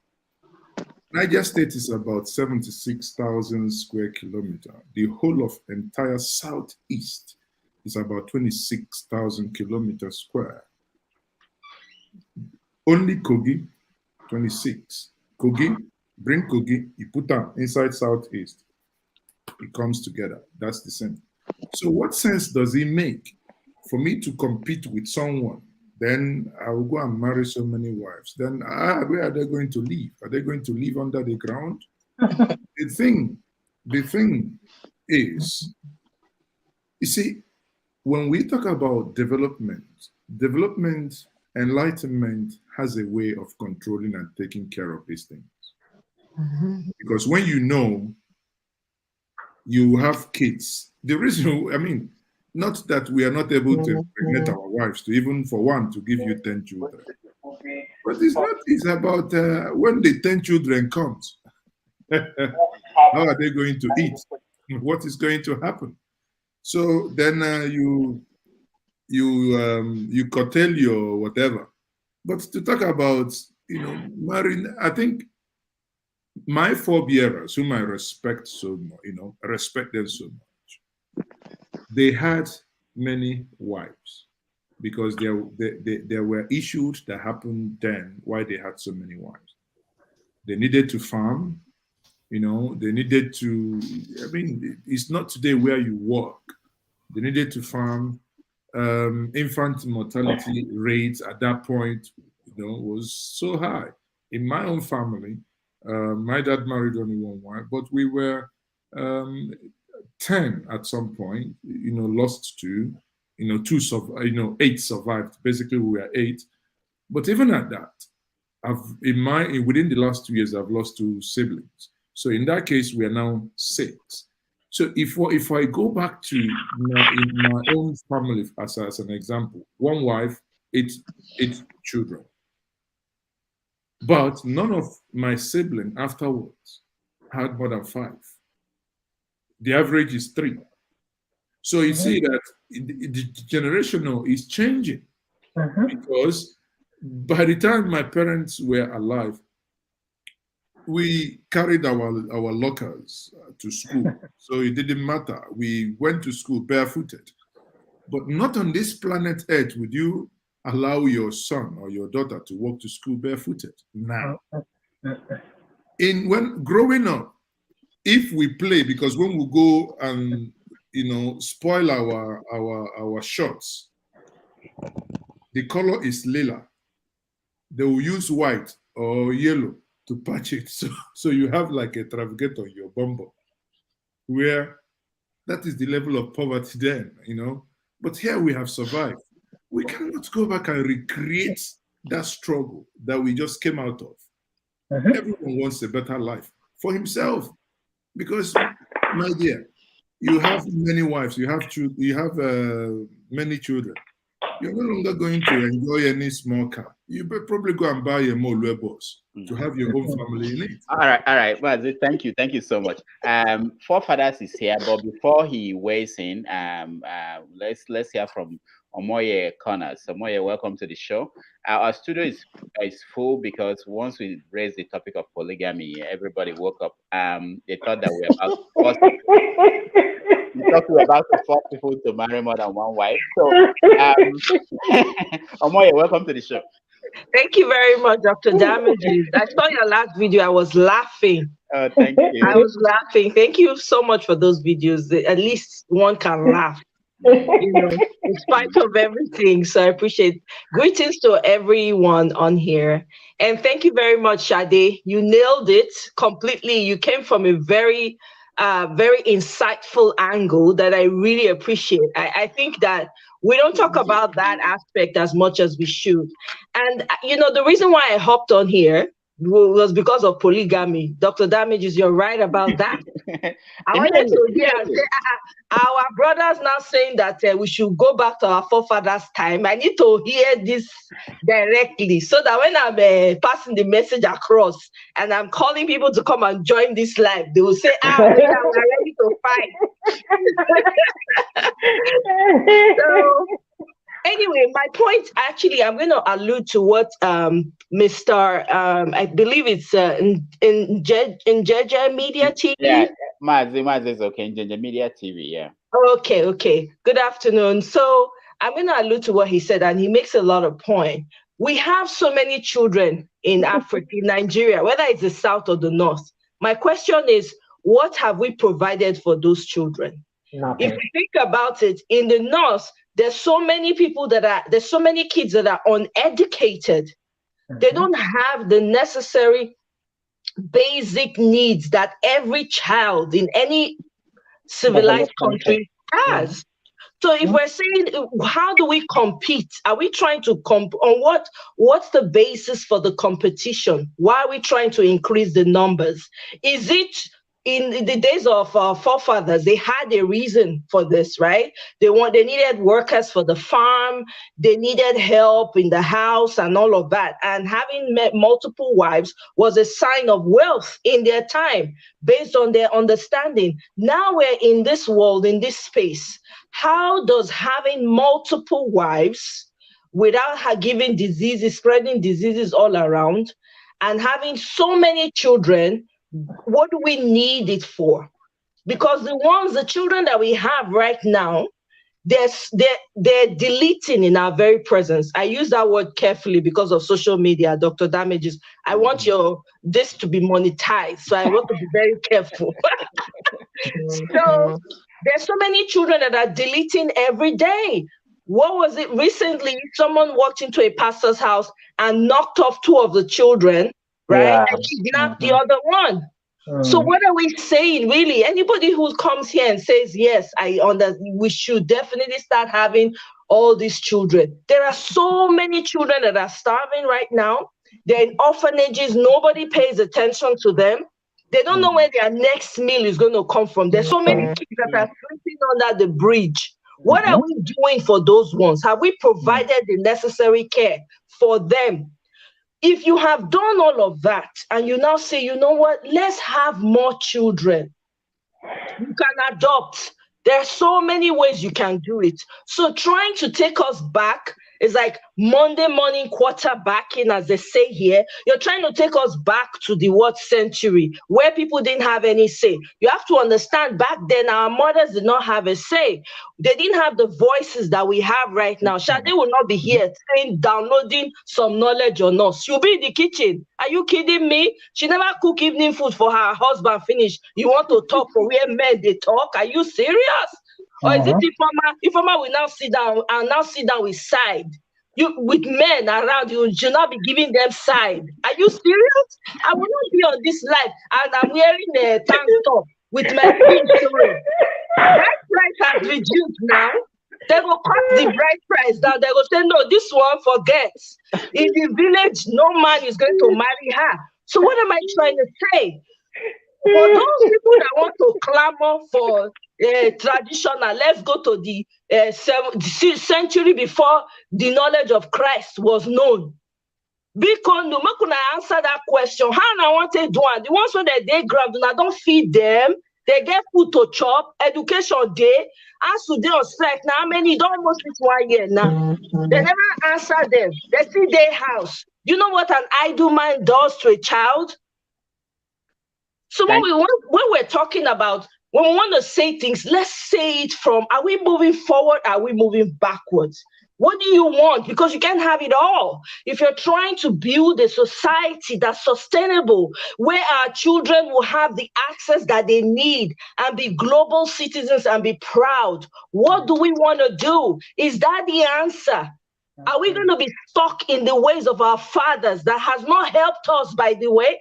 It helped them then. How is it useful to us right now? That's the question. Omoye, so I rest here. Thank you very much. I hope with these few points of mine, I'm not confused any of you. No, we'll find that very soon. We'll find that very soon when we get to forefathers. But before we do that, let's hear Moses. He looks like someone who might support forefathers. So let's hear Moses. Welcome to the show. You know, I would even like to hear from forefather first, because I don't know the rational thought behind polygamous families he was talking about. Okay. It's like some radical white people here in America. You are pushing the same thing. They think minorities want to outnumber them, and they were trying to find all ways to get more, and it's just irrational. It's not. It doesn't make any sense. All right. And I would like to hear from him. Then I can go after him, because I want to know what he's going to talk about. Okay. All right. Go ahead, my question before he goes on. In these polygamy, you know, I don't know the direction forefathers will take. Does it also include women marrying a couple of men as well? Good question. Good point. Are you taking my shine? That was in very, my very important. That was in my don't take my very points. Important. Oh, don't take away from my points. All right. Very necessary. All right. So forefathers is here. We're not talking about somebody in the moon, but I wanted to hear John Abba, but he's not there. He wanted to tell us his experience as someone from a polygamous family, because sometimes most people who are proponents of the idea of polygamy, most of them didn't come out from such a family. I didn't, so I don't know. But I know that some who did have really some. I have experience too. Oh, you have experience? Okay. All right. So, but let's hear from forefathers, and then we can weigh in on what he's saying. Forefathers, over to you. Yeah, thanks for having me. My apologies for not being on earlier on. I didn't think I was the reason why you did this. I didn't think I caused so much trouble, but it is what it is. So regarding this topic, I think the analysis the lady gave does not make up for the increase in birth rate in the north, which is, we're talking about 8 birth per woman versus 3 to 4 per woman in the south. Even if you exchange, let's say 2 children die versus 1 in the south, it still doesn't make up for it. And from my projections, if without the death rate issue added to it, 50 years time, which is closer to us than when we got our independence, the northern part of the country will have about 70% of the population. And maybe that is what we are feeling now, because we talk about them strutting around like if they own the country. Maybe they do, because they are basically changing the demographics of the country slowly, based on this birth rate, while the South is busy copycatting the West. And most of the people that are against this idea of polygamy, I can be sure some of them will be very much for gay marriage and all kinds of other fancy situations, arrangements in the world. So I'm not saying that we should necessarily, going for polygamy. I'm just saying that we have to understand what is happening, and we are creating a kind of demographic change in the country that doesn't normally happen peacefully, and we have to be responsible for that, and we have to plan for it. If we are going to say we are not going to approach it for, child for child, then we have to make other arrangements for it. If we are going to go for, quality over quantity, and then we better hope that that quantity, that quality can overwhelm democratic norms, because we are in a democracy. If you want to go into military rule, guess who is going to run that military government? Is still them. So that's the direction we're walking. And in terms of whether I will be for this thing, the women marrying more than one man, the debate is not about them. This in rights. For me, it's about balancing the demographics of the country, because it does have implication for peace and cohesion. Because you don't want to live in a country where the demographics is changing constantly, and one side is feeling under pressure, the other side is feeling more emboldened. And sooner or later, you're going to have problems. And we in the South have to be responsible and know what we are doing here. And we are educated, but most people didn't pick up on some of all these things. And this issue came up because of the Cannes discussion. And I was like, yeah, you are going to complain as if complaining is going to solve the problem. You're going to complain 10 years time. They might listen to you a little bit then. 20 years time, they will not even bother opening the door for you anymore, because it's completely useless. You've put yourself in a position where you be complaining and nobody will listen to you. So that is the context I'm talking about it. And no matter how we try to, navigate it, it's a problem that needs to be confronted. And we in the South need to think about what we want to do with it. I'm not making any judgments here. And if we don't want to, let's say, compete with them in bet for bet, then maybe some of us want to start, as I said, practice facing Mecca, because sooner or later they are going to be the majority population. And in the end, personally, I don't care about any of these religions. I really don't. They are not the religions of our forefathers. None of our forefathers created any of them. And I don't know why we fight for them, really. Why are we fighting each other for them? The Cannes is going to complain, for what? I don't know why you're fighting. Is that going to take over your town in Anambra or whatever? What I worry more about is how we are living together. And if we don't see that religion as a big issue from that point of view, maybe they too won't see it as a big deal too. And maybe we'll start seeing each other that we are people that have lived next to each other for thousands of years. Instead of making a foreign religion the issue that we are fighting over in this election. I don't like that. And when I see Southern leaders doing this about they complaining, there's no use complaining. I really don't. I'm tired of witness in our people. We complain about the Europeans all the time when we can fix the problem ourselves. Look at all the educated people we have here. Highly educated people. The lady that spoke before me, highly educated. But what good has it come? What good has it generated for us? The argument she made doesn't even come close to touching the issue at all, because the issue is still going to remain, and we better start confronting these things, because sooner or later there will be consequences. Okay. Forefathers, hold on, okay, and let's hear from reactions from Can I respond? Because he referred to me in his conversation. Okay. Yeah. Can I quickly respond? So, Forefathers, thank you very much for drawing my attention. So, my question to you is, we have many children on the ground, though. What have we put in place to at least alleviate some of the issues, if not all, because one person can only do so much? What have you done? Since you've asked me, I know what I'm doing. I don't have to come here and tell you everything I'm doing. What are you, since you're talking about that, what are you doing to help with the situation on ground with the children, the suffering that is happening with children right now? What are you doing? That's my question. Okay. Thank you very much. Don't answer yet, Forefathers. Okay, let's get more to you. Blessing. Wait. Let's hear from Blessing because she hasn't weighed in, and she's from Nigeria. And I know you are. I don't think you are married. Are you worried? My village people intervened and my network went off, but I'm back. You see, isn't it funny that whenever we talk about polygamy, only men get excited because they are the biggest beneficiaries. Now I say this and I put it to you all men here. Sorry, sirs. No, Because the really. ladies will agree with me that the only reason, if they check inside all of you heart, the only reason men want polygamy is because they want to have different women and not have to go outside for it. And let me remind us that in a typical polygamous setting, all a man does is answer head of fish and procreate.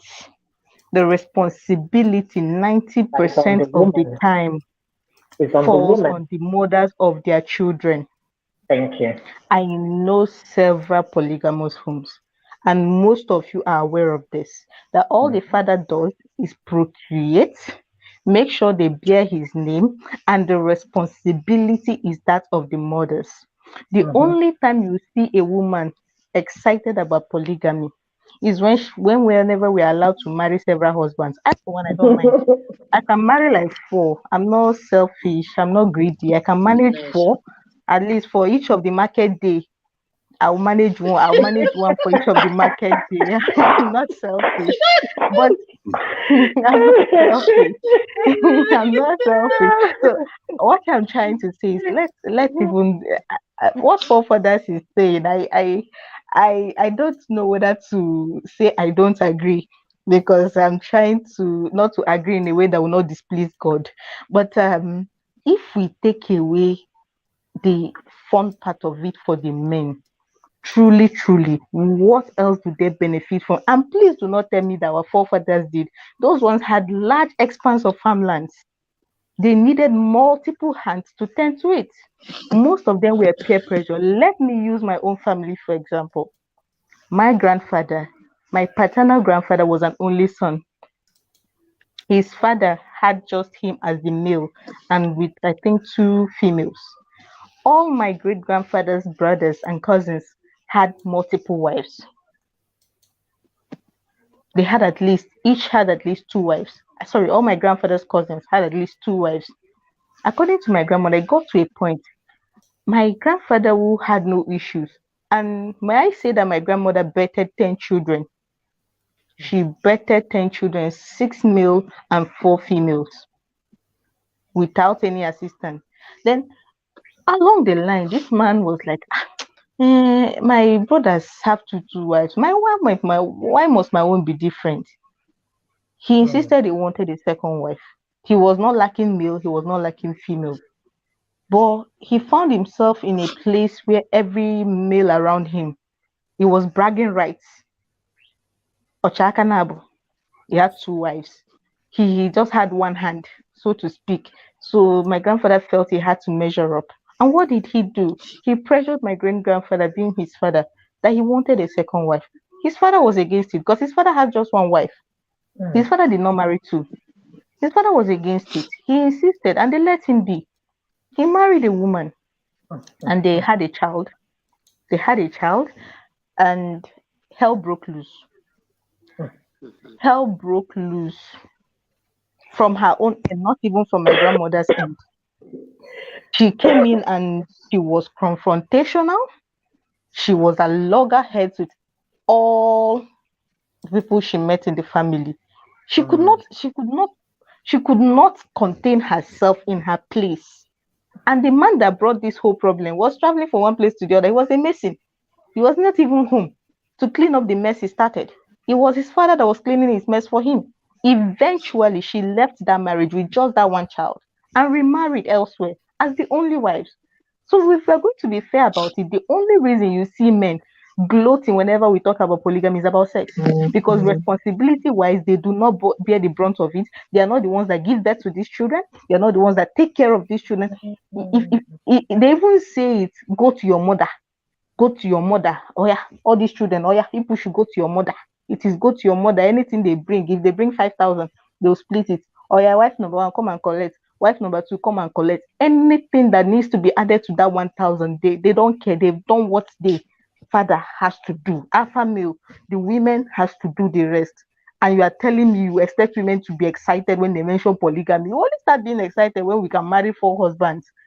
For now, it's if people can gloat, you can have 4 for the marketplace or 7 for the say Western days. It favors you, but it doesn't. It doesn't favor women. So do not expect women to stand with you when it comes to polygamy. I, for one, the only time you are right, doctor. I'm a little bit unmarried. I will say it like all these men. I'm a little bit unmarried. And when I do marry, I do discuss these things with my partner. I tell him, so if we get married tomorrow, bros, tell me, am I going to have a co-wife? He laughs. He laughs and I go like, I don't laugh. I'm liberal minded. I don't mind a co-wife. I only have conditions. And I think for a lot of women, they do not really mind being in a polygamous setting. They only have conditions. And most men, in their selfishness, do not want to meet that conditions. They want to eat their cake and have it. I have conditions. And my conditions are simple. If I must be the first wife, it is non-negotiable. I had the opportunity a couple of years ago to be married as a second wife to a very wealthy Anambra man. And I told him, sir, I can't.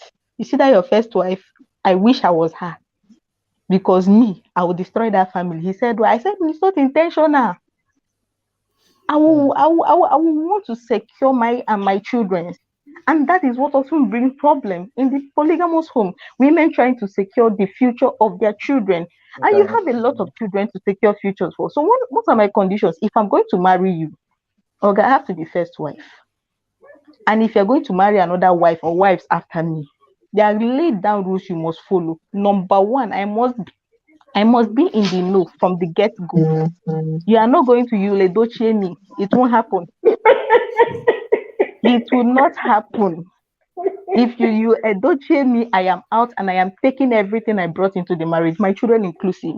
You are going to tell me from day one, when you start liking that fine girl, you are going to bring her home to me and I'm going to vet. If she's too fine, you won't marry her. If she's too ambitious, you won't marry her. If her eyes is too up, you won't marry her. But if she's accommodating, we can talk the other terms, which are that everything we worked for as a couple in our years of living together is for me and you.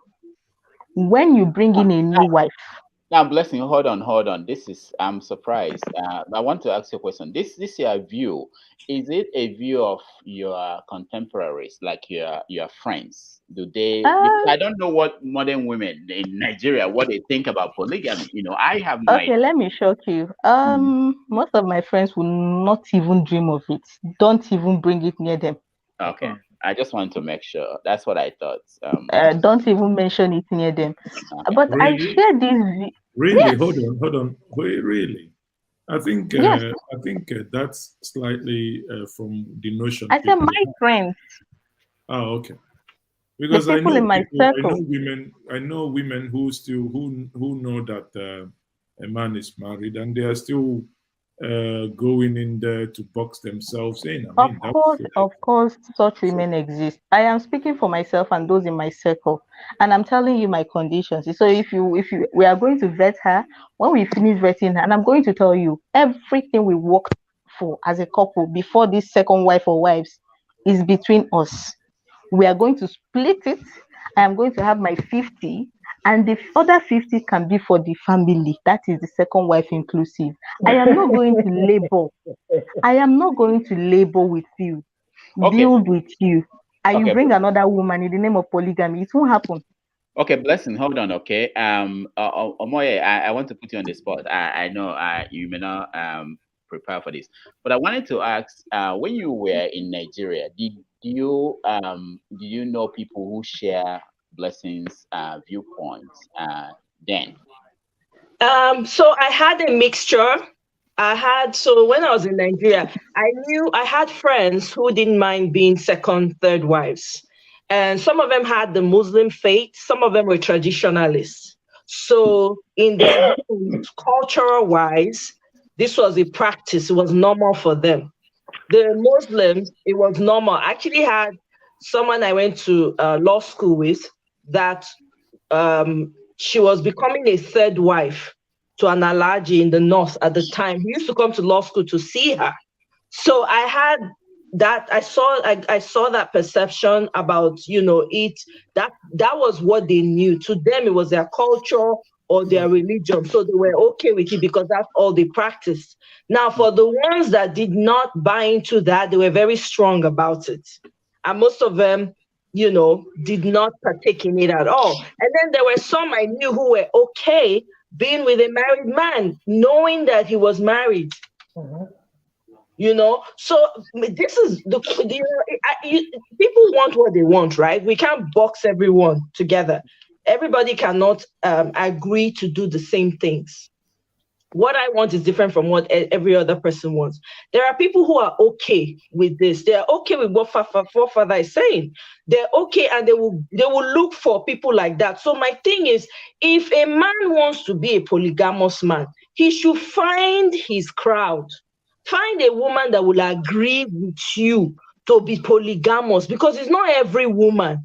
But what I see happening often is that most men impose it. It's like an imposition. You marry the woman, you don't have these conversations with her from the jump, and then the next thing you shock her and bring somebody in sideways, So people can want what they want, but don't impose it on anybody. Find your water get level, find your level.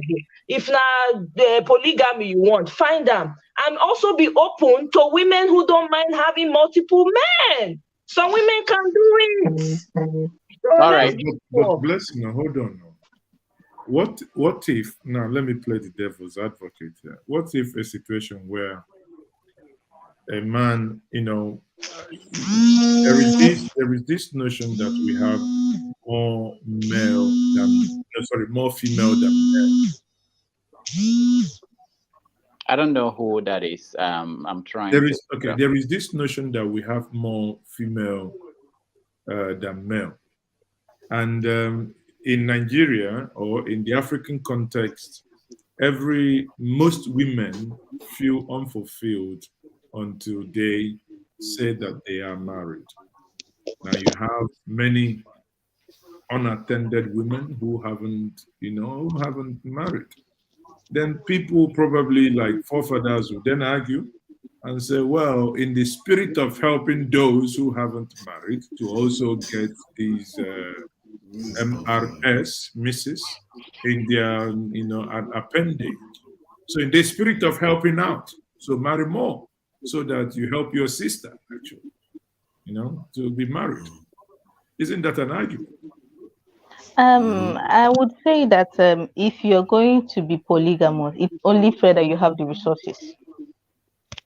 It is very unfair for you to, in the name of helping humanity, like Ned Nwoko claims he's doing, gather women and starve them and make them work extra hard. See, it is not about men wanting to marry more women. And this whole thing about me, I think there's a report that disparaged that fallacy. The world has an almost equal balance of men and women. So this whole thing that more women in the world, it's more of a fallacy. But that's aside. If you are going to help humanity this time around, not humanity, because you're only claiming to help women by marrying more, I think it's only fair that you provide and make it comfortable. You can't eat your cake and have it. You can't go and take women who are doing well for themselves, being individuals, making ends meet, living a generally good life, and bring them under your roof and expect them to be individuals, get married. It's unfair. Okay. It's very, very unfair. Thank you. Let's hear from Moses. I think he's found his I have a point. I don't want to kill a messenger here. I have seen a friend of mine,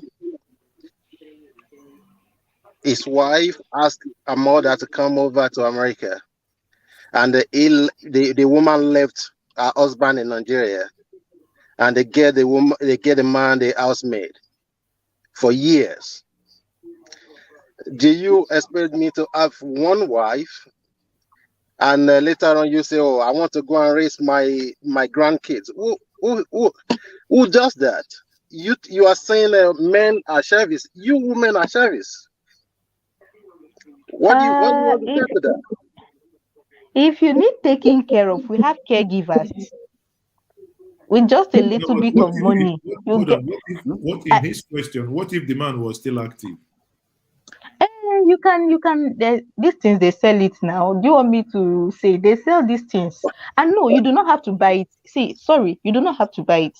I think every relationship. But blessing, if you said they sell it, if a man still go and buy it and the wife no, catch that is him where again, I'm coming the in. man still commit another atrocity. No see me now. Now my talk finish. Okay. I be not talk and say even if you no go buy them.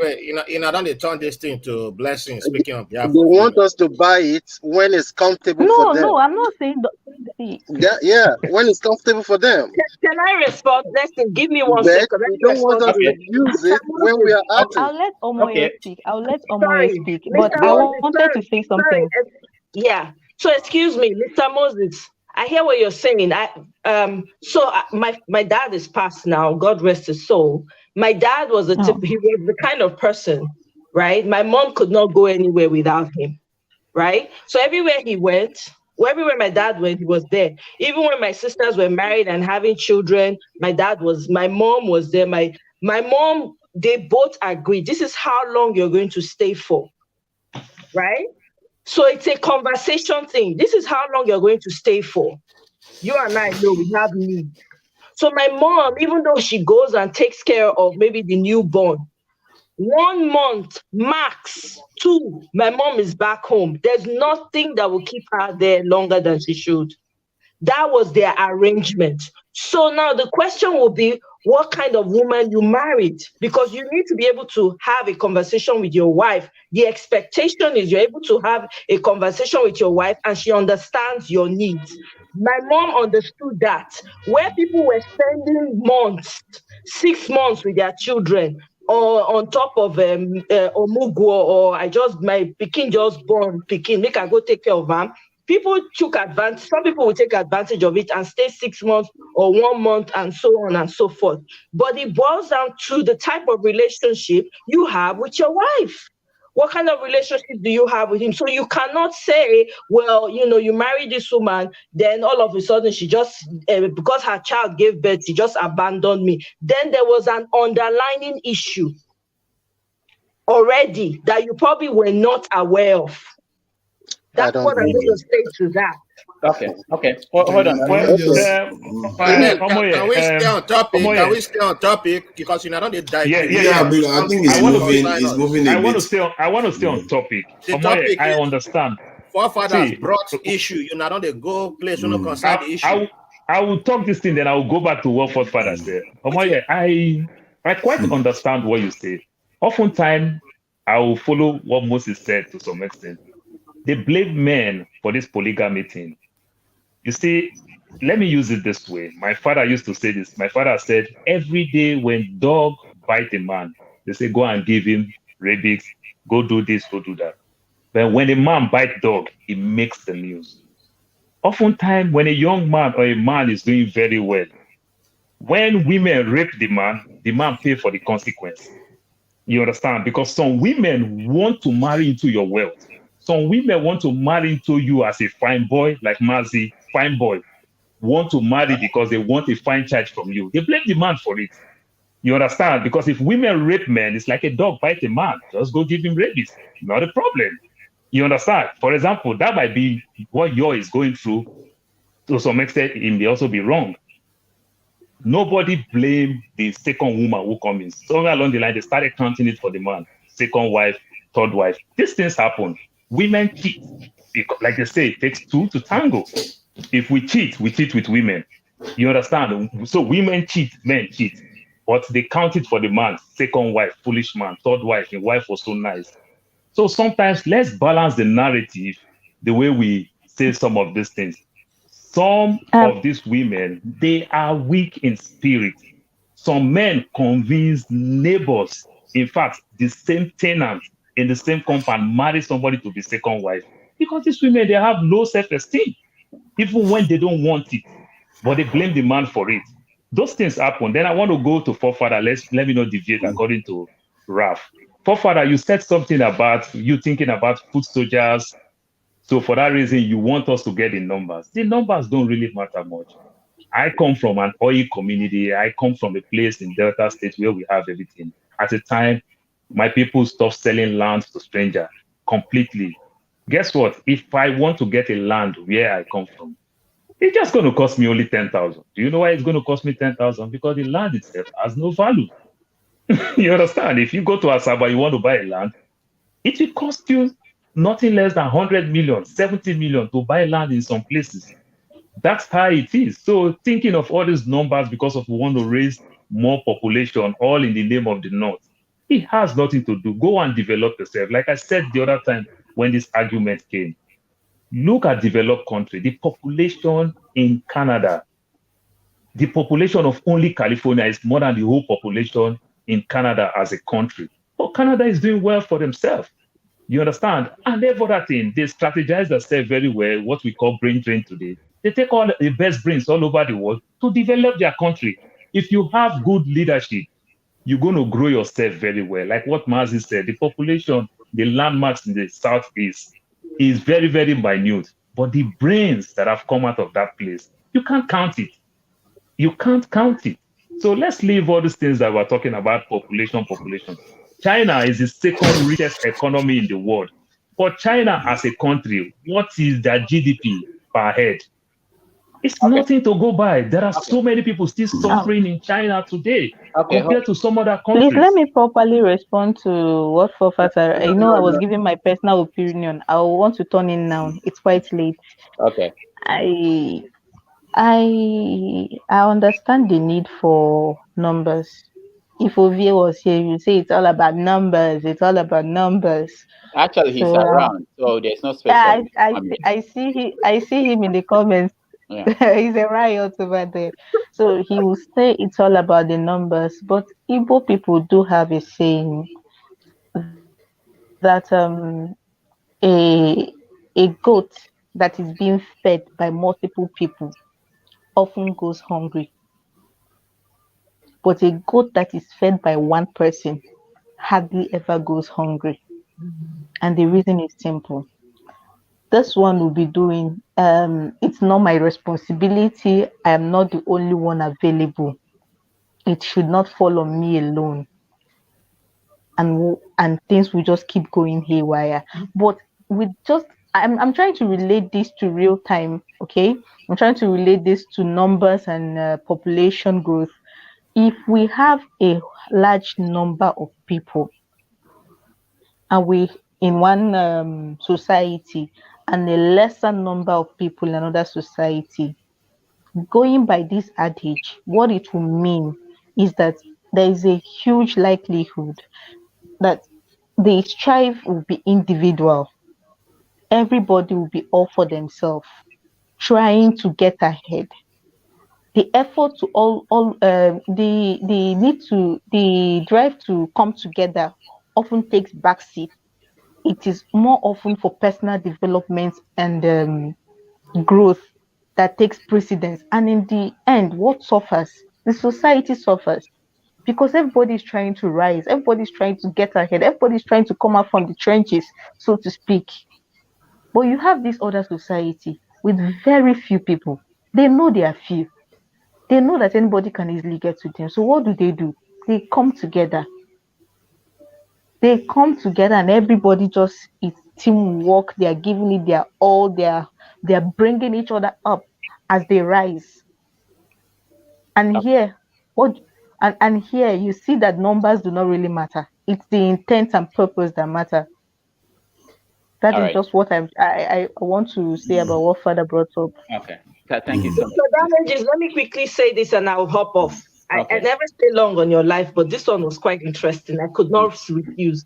So I wanted to say to Mr. Paul, so it's not about a gender war. I don't quite get the reason you alluded to what you mentioned earlier, but my point is this: whatever everybody is looking for, right? There's always a solution. There's always someone to provide the services that you need. You don't need to force it down on someone else. If you want a certain lifestyle, you can get it. It's available to you. You just need to know where to go and find it. You know, the same way the man can decide they want to do certain things or be with multiple people, some women have the capacity to do that also. So as we're talking about the men, we should also include the women, that they have their own rights to decide for themselves what life they want to live. At the end of the day, to Blessing's point, and she said it succinctly, that's a fact. That parable was beautifully stated, my sister, because the truth is that when you're, no matter how many you are, but if there's unity and if there's cooperation, you see that you get more done than when you have the numbers and then more than half of them are uneducated, don't have a clue, don't understand what is going on. Some of them are starving and they are losing their lives every day because of neglect. So with that, I rest my case. Thank you very much. I'll try and be in the comment section. Bye. Bye-bye. Thank you so much, Bless. Can I just address some of the points that have been raised? Because I think a lot of them. Yes. Yeah. I think I think Blessing made some. Most of the stuff she said was basically highlighting the negatives of polygamous marriage. Personally, I didn't come to argue for polygamy. I'm just arguing for a kind of the South making it a peace with what they want to do about this. But if she's arguing, saying some of the negative things about polygamy, she doesn't seem to understand that this is going to take sacrifice. This is going to be painful. And those people that are doing it in the North, suffering casualties, while they are doing it, they are making their sacrifices right now. All the work the Southerners are putting together right now, all the work we'll be doing will be for North, because they are the children from the North will be the one inheriting it in time. So when you get this thing where we behave as if there is going to be some kind of nirvana where we stay single or have one husband, one wife, everything requires sacrifice. You have one wife, 5 wives, there's always going to be sacrifice somewhere. The question is, are you living a purposeful life to allow for the survival of your people and allow for your people not to be subjugated? And in the case of Nigeria, not for the country not to become unstable, because it will be unstable when one side starts becoming dominant and the other side just don't feel like it's normal for them to accept being dominated. Then you are going to have a problem. This is the issue that America is facing. I think somebody mentioned it earlier on. That America is facing that problem. This is why they are rolling back on so many of the laws that they put in place. They've even rolled back on abortion law, and hoping that maybe that will, spike the birth rate a little bit. But I don't think it's going to help, because the situation is already embedded in the people, and they don't want to turn the tide back.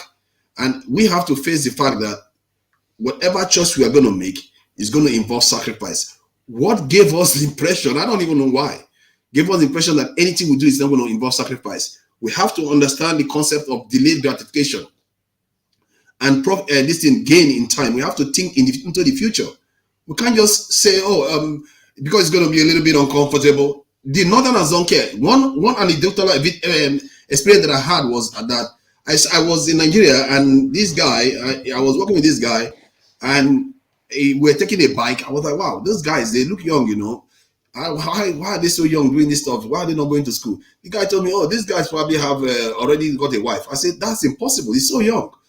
And I said, go and ask him whether he's got a wife. And he went and asked him. The guy said he's got a wife. And then I said, is he looking to marry? When he came back to tell me, I said, ask him again whether he's looking to marry a second wife. He went and asked the guy. The guy said, yes, he's looking to marry a second one from riding a motorcycle. Then he came back to me again, and I sent him back again. I said, ask him why they want to have so many children. Then he went back and asked the guy, why is it that they want to have so many wives and children? The guy told him that because so that they can be able to take care of themselves for war. Then this guy came back to me. I said, then go and ask him again.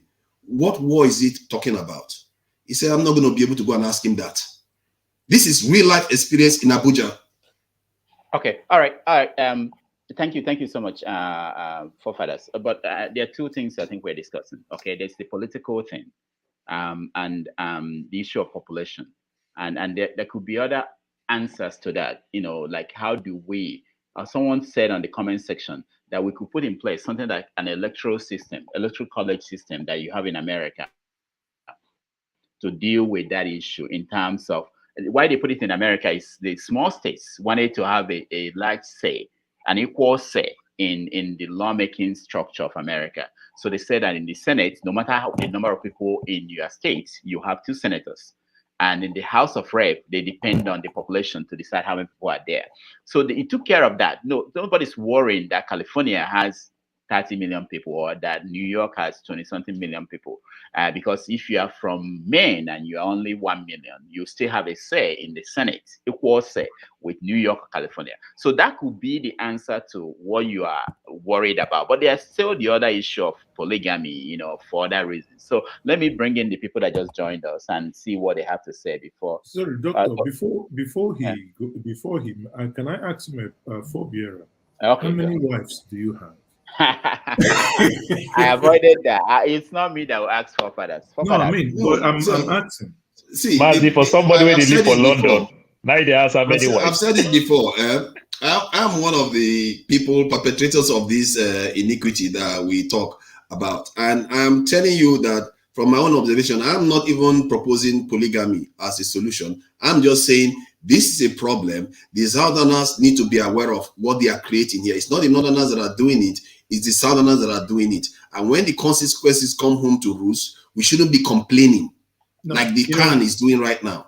The issue here is that we are talking about polygamy. What you're looking at is, as like Dr. Damage said, the issue of population imbalance. Now, can we, in our thinking, you know, when we talk about this population, I always present this argument. Some will say, oh, we have X number of voters. Yes, because we know what happens. People are allowed, even, you know, underage and so on. We have this population. As P2B would always say, Niger State is 76,000 square kilometer. Yet, Niger State can barely feed itself. Whereas Netherlands of 33,000 can feed the whole of Nigeria. You then ask yourself, can we actually turn this population into tax allocation? The higher population you have, the higher tax you pay. Then you see that the population would, you know, automatically reduce. But on the flip side, your argument, the way you present it as a proponent, because if anything I believe in, I act it out. So if I'm a believer of the ways of my forebearers, then I would by now be expecting you to tell us that you married at least the 4 market days of Igbo, that you at least with the 4, you know. But I don't know. Maybe they are still in the realm of concubine before they manifest into the realm of proper wives. You know, if you guys know Mazi is okay on his show. He's very serious, but when he comes on this show, he starts. He's very serious. Now I'm being serious. I mean, I asked the question. All right, he's serious, but I'm one of you. I just found that, you know, Khan was going to complain, and I looked at the numbers and I was like, why bother? You are in a position of weakness, and in time it's going to be worse. And I just highlighted the issue. Okay, thank you. Let's hear from people who just joined us. They can take it from any side, you know, if not political, they can look at it really, because there are some men who are serious about they have the opportunity. Like people in America, I've met some of them. If the law is not against that, they will marry another wife. So let's hear from you, Okija. Okay. We're coming that way. We'll come to you. Judy just joined us. Okay, go ahead, Okija. I don't know what is the problem. Is it anybody stopping anybody from getting 2 or 3 wives or more than 4 wives? I don't know this problem. Why do people get 2 wives or 3 wives? You know, why? you have to ask that question. If someone, if the man is the provider, because of providing people, some people because they want to have more children, some people just because of what they like. So I don't know. So if you're talking about Nigeria, for the South to make up the numbers by marrying more than one wife, to have more children to make up the numbers, I think I would say, I don't know how to put it, but I would say, you can't stop reggae, like there's something, it's gone. I mean, there's nothing you can do. The daughters that they are ahead of you. But there are some things, I don't fight, just like I was born and raised in Onitsha, and I'm from Anambra. But before I left Onitsha, when I was small, Abakaliki people, they have started influxing on Abakaliki and Soka people. And one of the markets in Fege where I lived, they were, like one guy I knew when he came to Onitsha. And he was one of the people controlling the market before I left. So, these things now, Onitsha full of Abakaliki people, most Anambra people, they go to school, they leave. All my mates, people I went to school with, a few of them I live in Onitsha. So things are like that, and now you are having an influx of. Then when I was growing up, there were a lot of Hausa people living in Fege, Onitsha. They left after in the early 90s. They left, and right now they have a lot of Hausa coming to drive Okada. So things change, things move around. But the thing, you see, politically, if you want to do something, you don't need the numbers. You don't need to be in politics. You don't need to win the election to do something. The Jews in America, they are less than about 6%, or so. I think about 3%, but they control America. And even if Congress, before they go on recess, even if they go on recess, they come back to vote for a bill to send money to Israel. So I don't know what kind of power is that. But that's the kind of power I want to have. And not, you can vote whatever you like, but I control whoever you bring to the center. I control the person. That's the strategy I want to work with. So if anybody, knows how we can do that, let them have multiple children, and then let us control, be the kingmakers, the people that say what happens. So okay. I think, like if it's because of politics that we want to get, start sadly yourself with a female problem, I think we're gonna be dying fast, and then we're not gonna enjoy the reward. All right, thank you so much. Abby, welcome to the show. Yeah, Mr. Rudolph, thank you, and all the regulars. I want to recognize Maazeze, okay? I cannot talk about you when I see you or smile. Thank you for your analysis on the people renting unknown bishop today. I watched that. That was good. And my regards to everyone here, John Aber, Forefathers, everybody. Paul, my wife still likes you, Paul. So this is I don't know. I just joined to enjoy myself today. I was listening earlier. I didn't really get Forefathers analysis, but I'm picking it up now from what the other people responded, and especially Okija. In the world, there's what we call the 1%, even though many people try to deny it and say, who is 1%? They're not exactly 1%, but they are so minute that they are controlling our lives. And there's some people they call WEF, which I have, been studying their antecedent and their plan that they put in place for over 15, 20 years now, and they've been implementing it gradually. These people are so minute, but they are controlling our lives. So I know Forefather is just postulating and say maybe, this could be a solution, I'm sure. But the South having numbers against the North does not, I don't think it's necessary for us to liberate ourselves and improve the life of ours in the South. We can do so many things, even with the the terrible situation that Nigeria has found itself. The constitution is so lopsided. You know, you have people who want to drink beer and some people who don't want to drink beer, yet they're sharing the VAT incomes.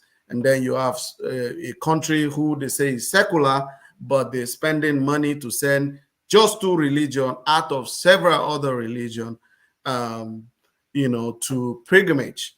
And then you have some people, they just woke up one day and say, this is the kind of law we want to follow. And they are whipping men and women, blah, blah, if you do anything wrong. And even their police that they set up, they will, you know, one of their leader was caught in an hotel with somebody's wife, you know. So this is a hypocrisy that's everywhere. I think bringing more numbers is quite necessary. But I want to delve into the issue of polygamy itself.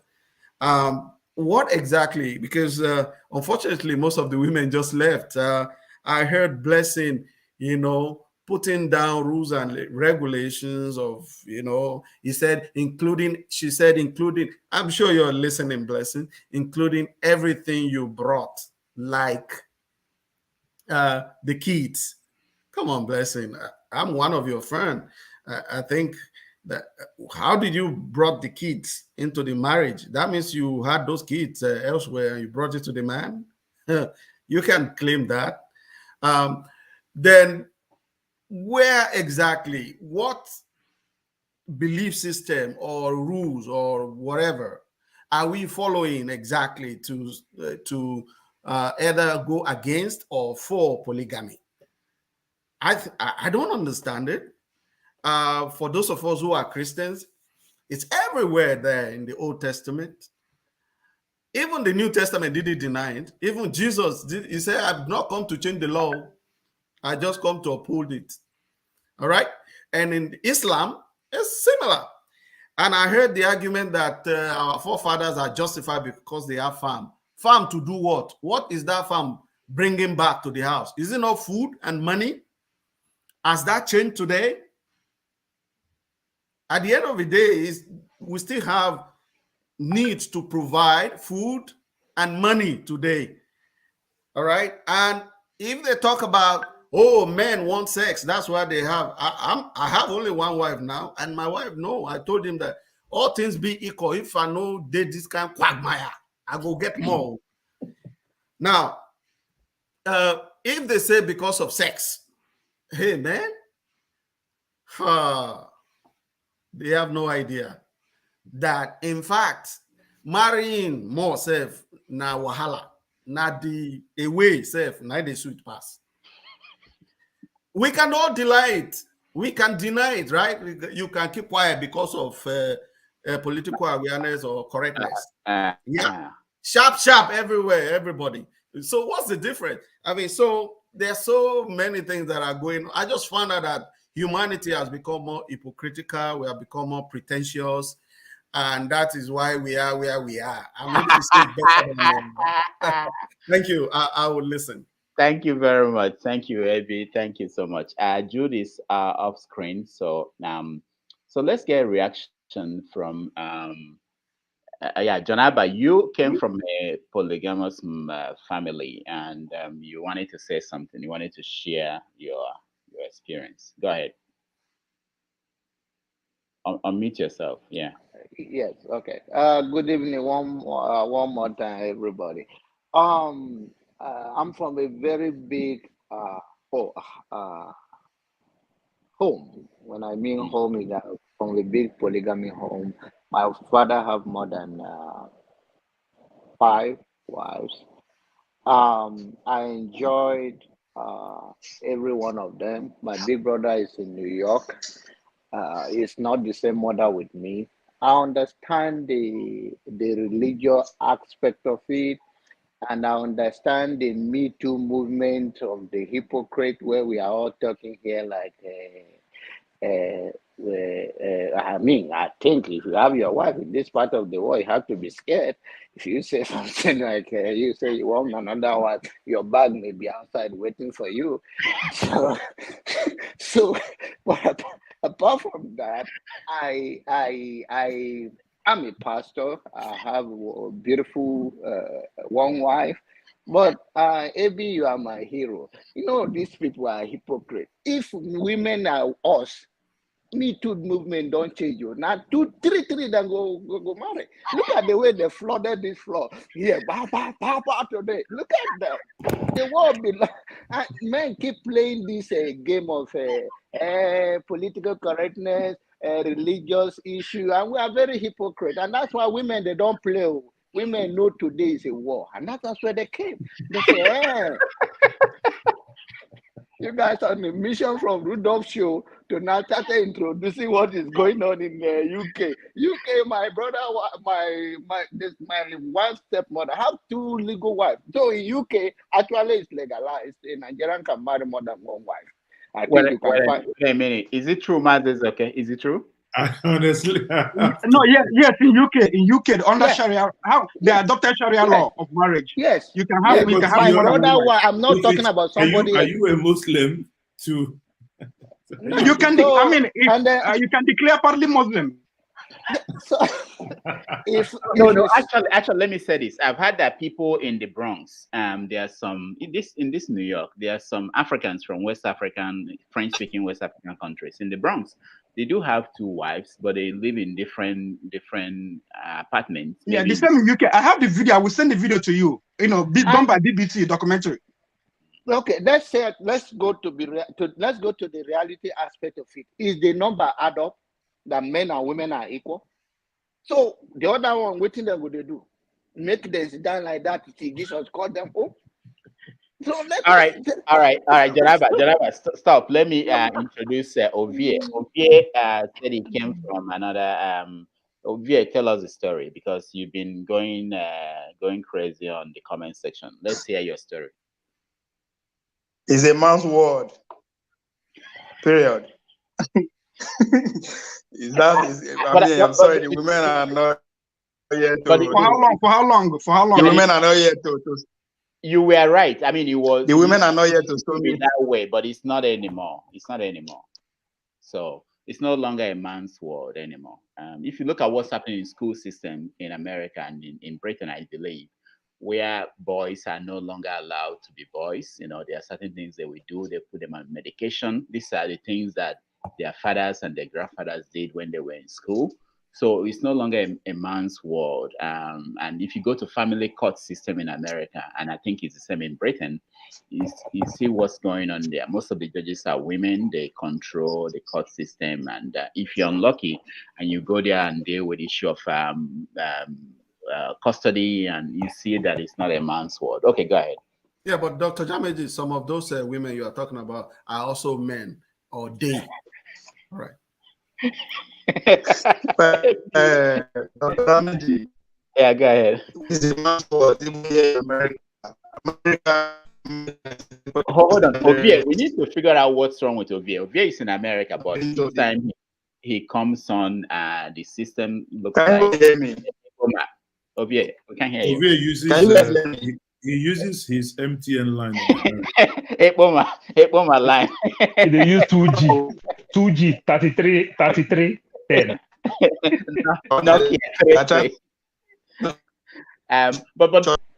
But true. Forefathers, can you look beyond the political angle and in terms of polygamy? What is actually your position beyond dealing with the population issue, which I think we can deal with that in a different way. There's some, you don't even need to come up with something new. We can just borrow what other people have done. But can you look beyond the political, and say what is your position on that? My position on polygamy is relatively simple. If gay marriage is allowed and transgender marriage and all kinds of marriage is allowed, I don't see why polygamy should be exempt. Also, if I think some ladies talked about polyandry. Which is women marrying multiple partners. See, personally, if you are looking to procreate, it doesn't sound like a suitable kind of arrangement, because most of the time when the women are pregnant, they are basically disabled. So I don't know how, and half of 50% of the month they are going through a cycle. So it's not always that straightforward. There's the practicalities to these things, why it never happened before.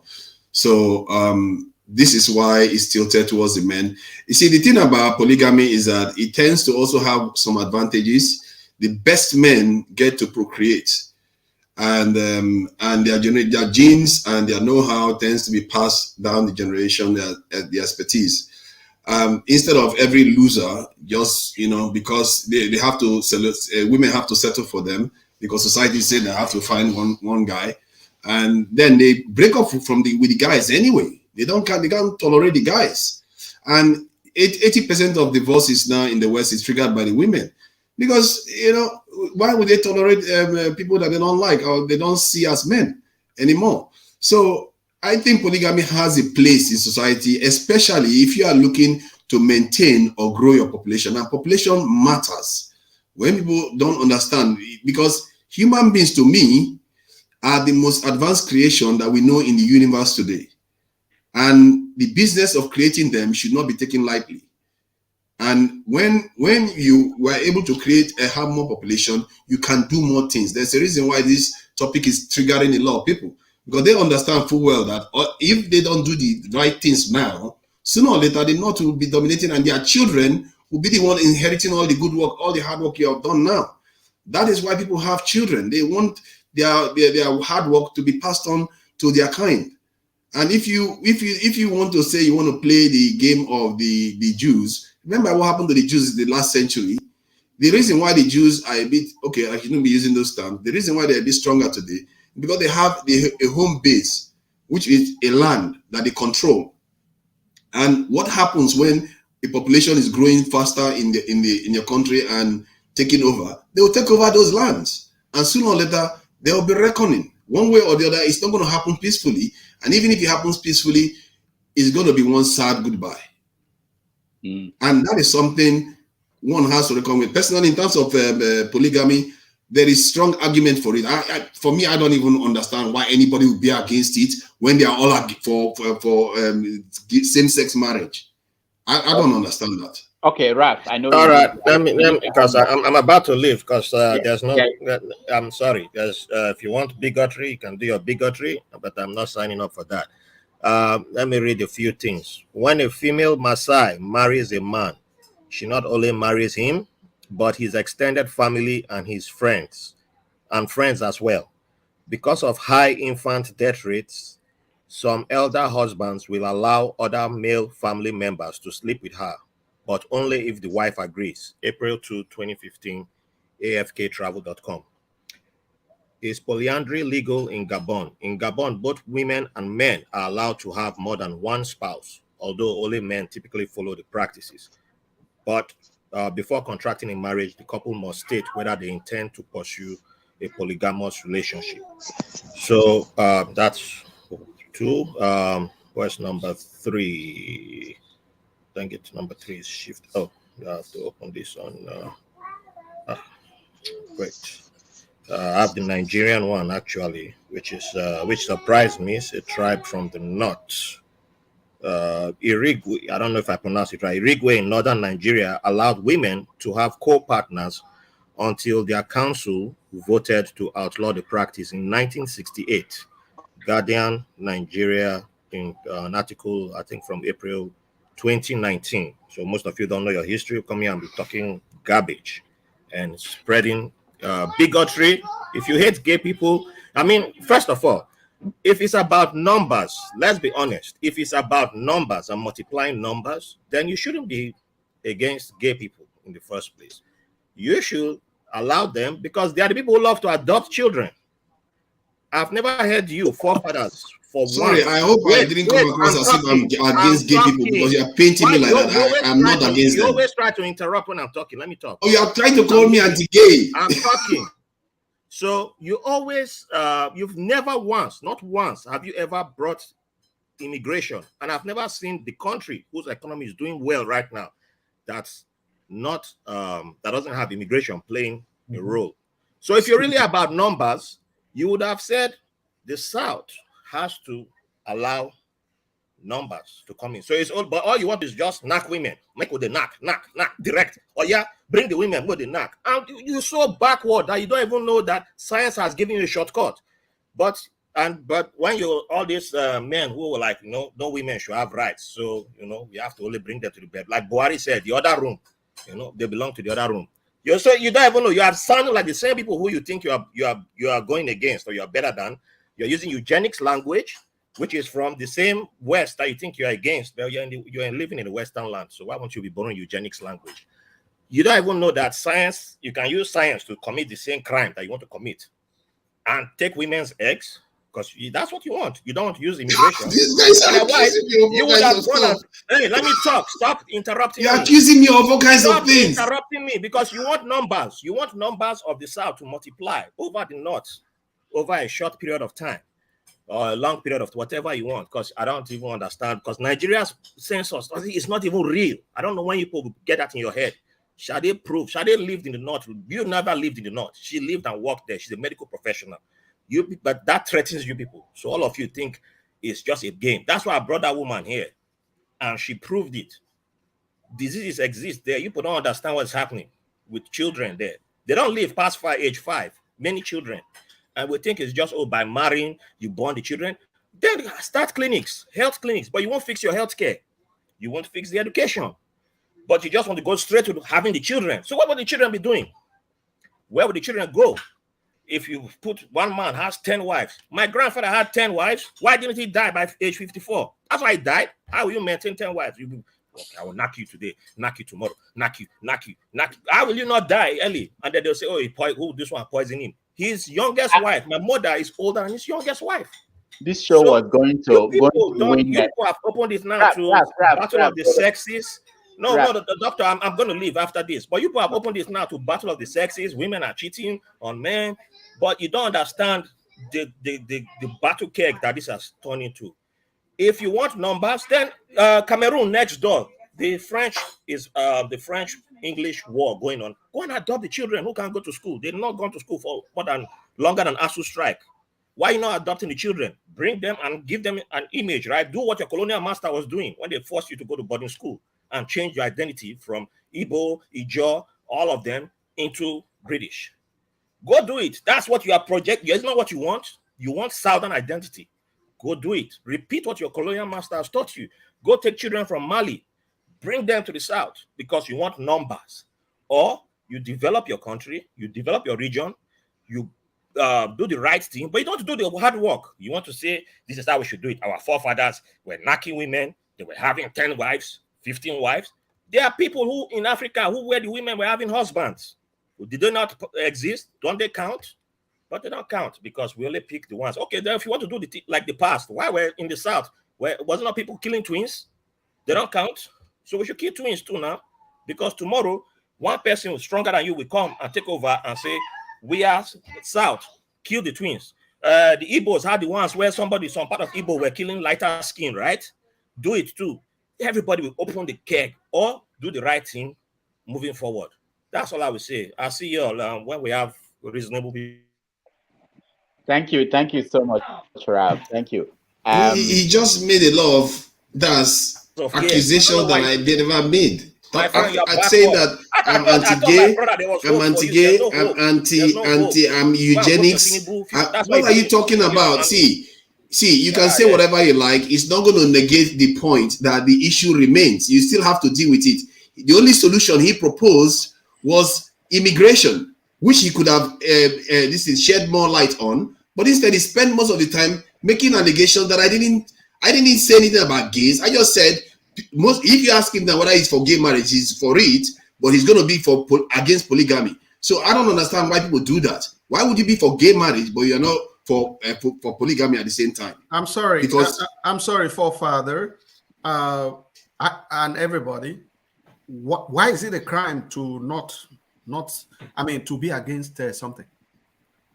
It's not a crime, but I see a contradiction. I don't care. I see a contradiction. If you are open to gay marriage, why are you not open to polygamy? Because they are putting us under some kind of bondage here and pressing something on our head. Why can't I say I don't want it? No, you can say you don't want it. I'm just saying that I feel like there's a contradiction there. Don't worry, Forefather. Ralph has made his point. You have your stand. You can't be misunderstood, even from here till next tomorrow. Don't worry. But I just want to make the point because there's this thing now. You cannot say you are against it. Why can't I say I'm against it? What kind of nonsense? Well, I think people. Where did I didn't mention eugenics. So where did it come? Where did eugenics come from? Okay, hold on. It's okay. Round up this topic. Say something. Yeah, I round up because I need to go to Zaza room, but not to go and create. But on a serious listen, Forefather, the topic, because it appears you are the only person who is kind of pushing this, but you're pushing it from the political angle.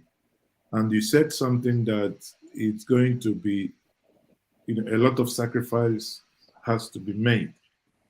And in doing that, I then want to conclude by saying, are you not a believer in that which you have said? Because I would like to see, as someone who is making a lot of sacrifice, as someone who understood what others didn't know, and someone who knows what others don't know, to say that you are in your fourth one now, and you're probably planning to marry the fifth or the sixth one, then you will give me that comfort to know that you are indeed representing in that department. But I wouldn't want to use some words, but I will be, not too happy if at the end of the day, after making all the projections, and you and I are still in the same boat of managing one, because now, if I had two, wow, maybe I finish one first. Okay. Before you go, I want you to start the what's keeping you up at night, and I want you to address the issue of what's happening in Imo State. I know it's a serious subject.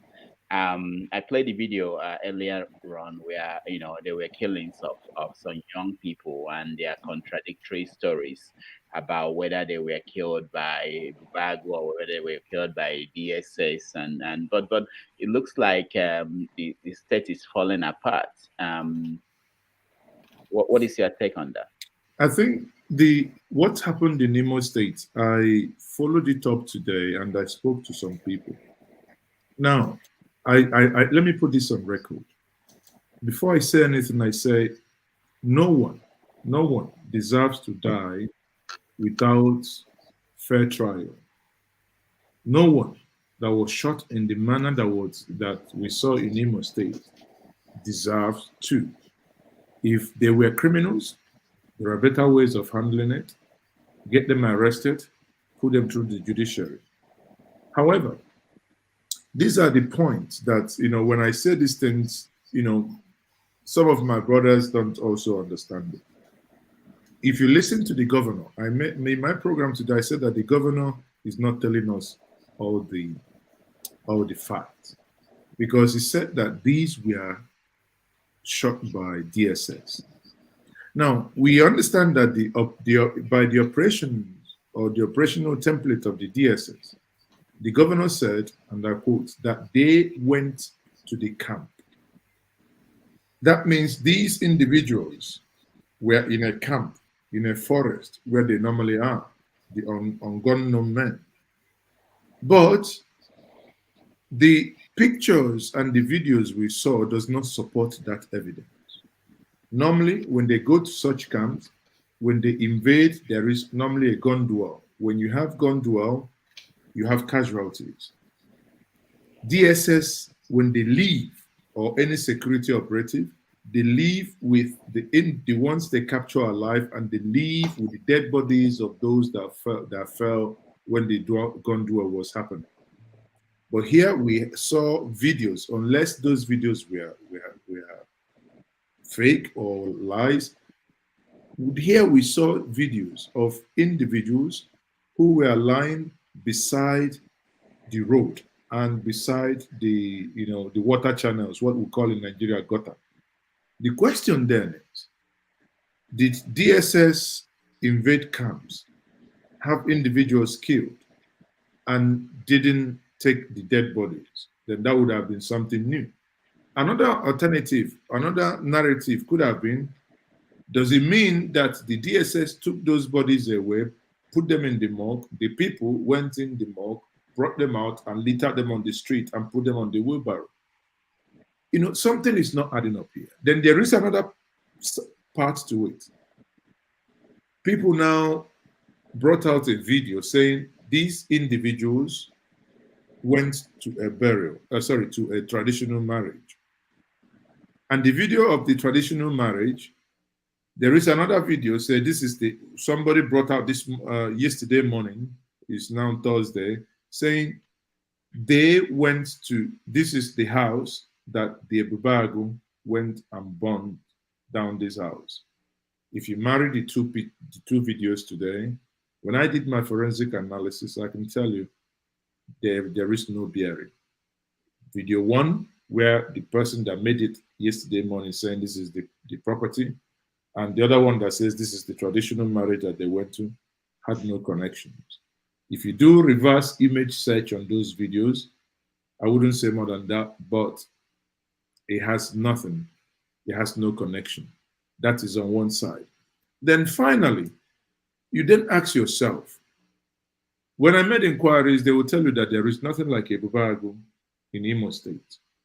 But it appears that the locals in Imo State call the Imo State militia vigilante, that they call them Ebubagu, because one of the military commanders clearly said that, or rather the military commander in Imo State clearly said that there is nothing like Ebubagu in Imo. The only place we have Ebubagu in the southeast is in Ebonyi State.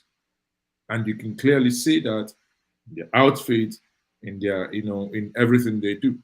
So there is this convolution and misinformation flying out there that on one part, the people are, there is a lot of videos flying around. On the other part, the government itself is not, it's not saying the truth. Because when you look at the dead bodies, again, when you look at the dead bodies, the security operatives, the Nigerian security operatives, they use automatic weapons. Automatic weapons do have bullets that are pointed. So when they pierce the body, it doesn't leave a large hole. And when you look at one of the young men that was lying on the floor on the pool of blood, the gun that shot him, I can tell you it's not an automatic weapon. It's something with a lot of pellets in them, which makes it like a pump action. So, it's sad that you and I can get angry. Many of us will get angry as what is happening, but it's sad that having followed some of these things enough, I see no way of getting truth and really finding out, because these are human beings. This could be you, my son, your son, or any of our kids. It's worrisome to actually have and to understand what exactly happened. I don't know. All right. Thank you. Thank you so much. I know that people have been seeing those videos, and I wanted you to say something about that, and I appreciate this analysis. All right. Thank you very much. All right. So, good night, everyone. Yeah, good night. And we are rounding up now. I know, Jude, you've been having, I don't think I've had your voice today. Jude, welcome to the show. Yeah, thank you, everybody.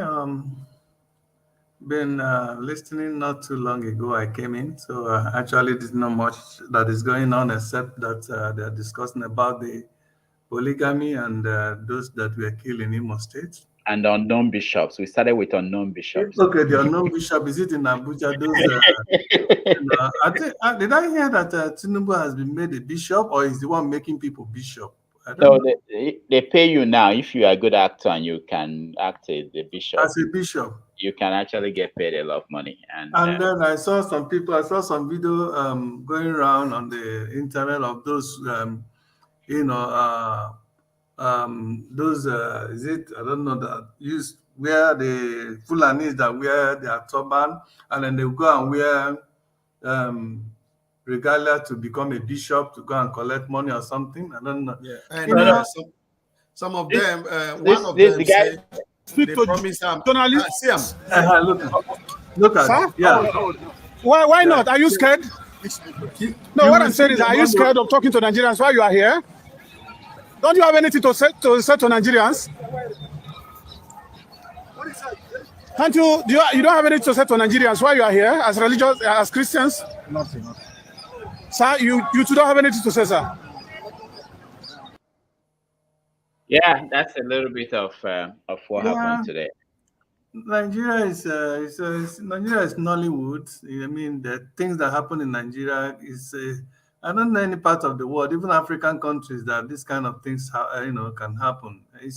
It's a shame and it's a disgrace to the whole country about the kind of openness, impunity with which people go about doing things in Nigeria now. If politicians will in a broad daylight begin to spend thousands of dollars to buy votes, what else can we not see? We literally see everything. Like the killings that is going on, that happened, the one that we're discussing again, the killing of those youths in Nimo State. It's so sad. It's so sad. I don't know. It's so sad. We live in an unreal society, in an unreal country, a country where we have no leader, where everybody is like, anybody that is in a position of authority become a demigod, and he or she can do whatever he likes. He can kill, he can maim, he can do anything, literally anything. That's what Nigerian leaders do. Anybody. If you are a police or an army, you can kill anybody, do anything you want, and nobody asks you a question. And the public itself, have come to internalize, have come to look at, see it as a normal thing, as because they feel they have all been enslaved or captured, so they don't have any say anymore. Sometimes Nigerians begin to blame themselves for being the cause of why their leaders are killing them. And that is it's just that it's so sad. It's so sad. If I say something, with the way I feel about Nigeria, people will like, this guy, why is he screaming? Why is he? I mean, it's like they will misunderstood you. They will misunderstand me because the thing that happened in Nigeria is unspeakable, and then again, it's indefensible. Okay, it's unspeakable as well as indefensible. But we find out, especially we find out, some people, like some of us that are in advanced country, that see how things are functioning, how things are. Some of us even come out here and begin to defend the indefensible. Like the meeting of what is it called? The Peter Obi going to meet Babangida, and people say, "Oh, fine, he has to gather political cloud and whatever." Are you kidding me? Then why are we blaming, if he can go and meet Babangida? Why are we blaming is it Shetima? No, not Shetima. Gumi. Why are we blaming him always going to the terrorists to negotiate with them? Why are we blaming him? Is it not the same thing? Peter went to meet with one of the most prominent thieves in Nigeria and murderers in Nigeria, Babangida, who are part of people that are ruining Nigeria. And he goes to meet him to get what? Advice from him? How can you go and get advice from a thief, a wicked man, a murderer that has blood, so many blood of Nigerians, innocent Nigerians in his hand, that truncated the most acclaimed, credible election in Nigeria, that truncated that, and then eventually the Abiola was killed. Okay. Okay, so we are rounding up. What's keeping us alive? What's keeping us awake? But Jude made me. I was thinking of something I want to say to Jude, but I think it would prolong the conversation. Yeah, go ahead, say to me. But Jude, the point is this, okay? I know it's easy for us on this side to make these comments. But the moment you say to yourself that you want to be part of the political process and you want to govern a country like Nigeria, it's inevitable that you have to deal with some of these people. I'll give you an example. There's a meeting they call the Federal Council of States. Babangida is a member of the Council of States. You can't stop him from coming. So what I'm saying is that if you say you want to, if you are an independent person like you are going to work and making a living, that's okay. You can say what you want. But if you say to me today, I'm going to be the president of Nigeria, the same people will sit by your side. You can't stop it.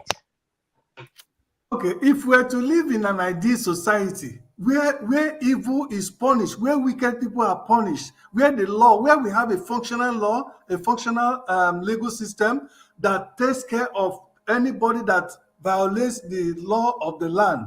Those so-called people you are telling that you can't avoid meeting, staying with them, many of them would have been languishing in jail. People like Obasanjo, Babangida, Iberiberizim, all these people that finished after stealing as governors, they will transit to National Senate.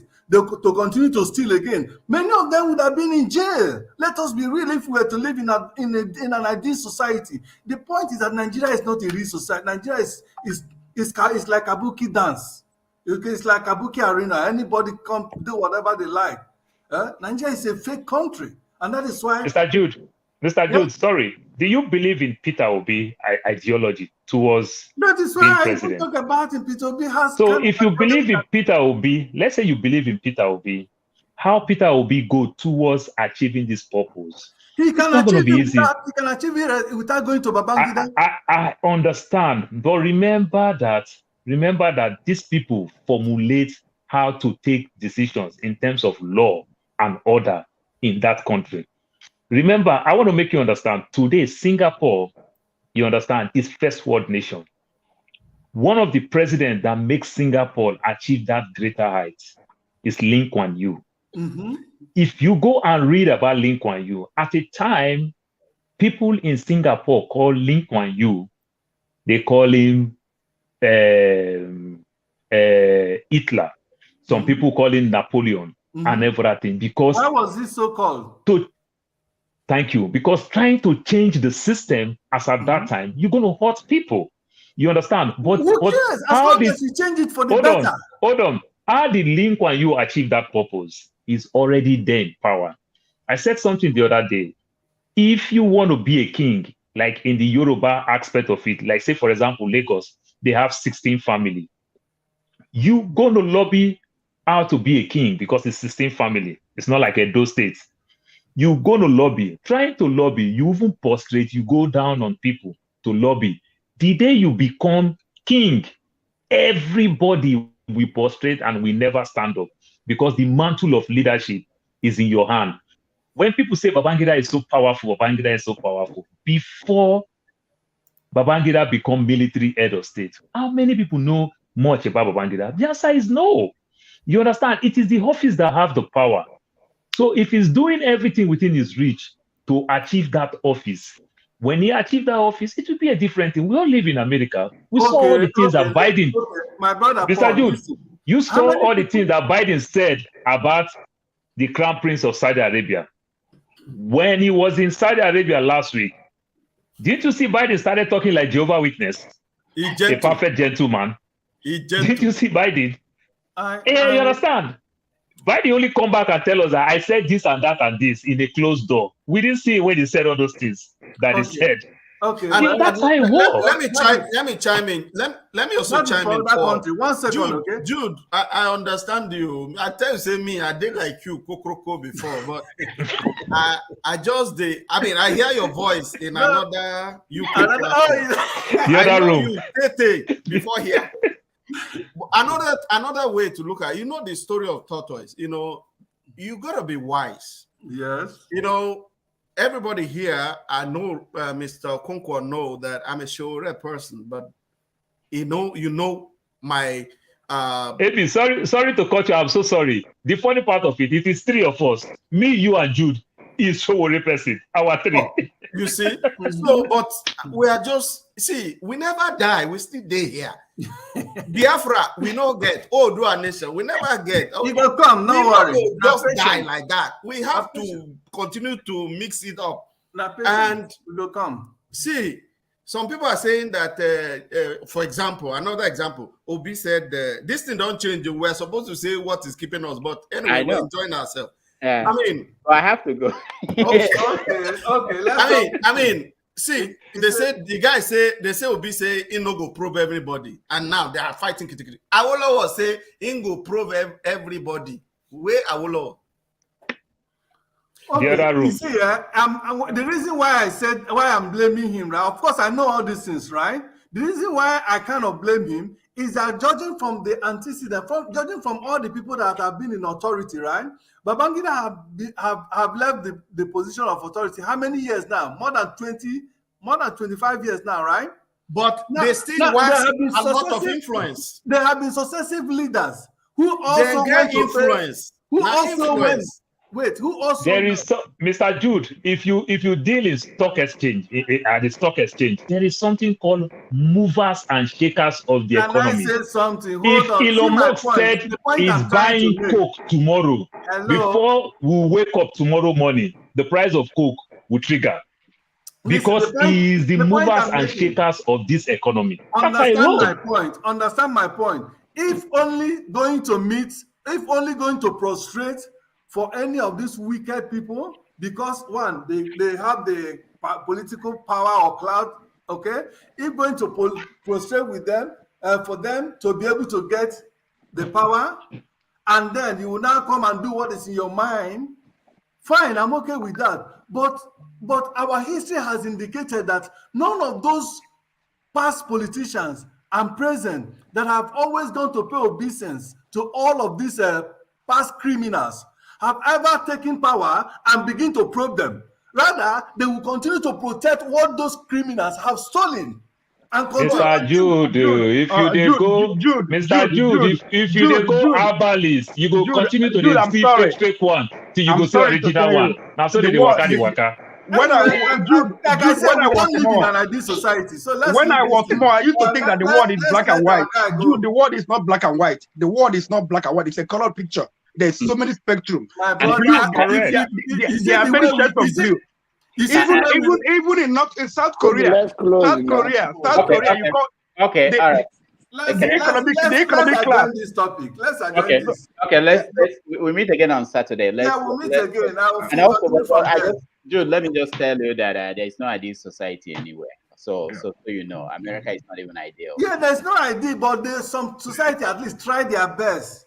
Okay, try their best to make things work. All right. So, John Abba, what's keeping you up at night? A day after election, that Peter Obi will not even win 3 states. I don't know where you guys will be. That's what I'm waiting for that.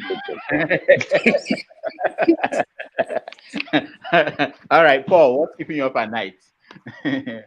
Well, these days now, nothing they keep us at night because of food. The things where they keep us, it's not too plenty. So nothing they even keep us at night. Anywhere where we take our back touch, we sleep or we wake, we start thinking the same problem. It's so the country is so pathetic, you understand, here and there, what we are going through here in America, going through family, kids, you understand, back home, the extended family, so many things. But let me jump quickly to Forefather and try to make Forefather. Forefather, I understand this polygamy thing that you are talking about. There's a lot of hypocrisy. Look, every companies have department, you understand, they have department and sections and everything. So when you talk about polygamy, I understand what those women, they said, and I support them to some extent. But at the same time, the most longest and the most viable business in mankind today, it is prostitution.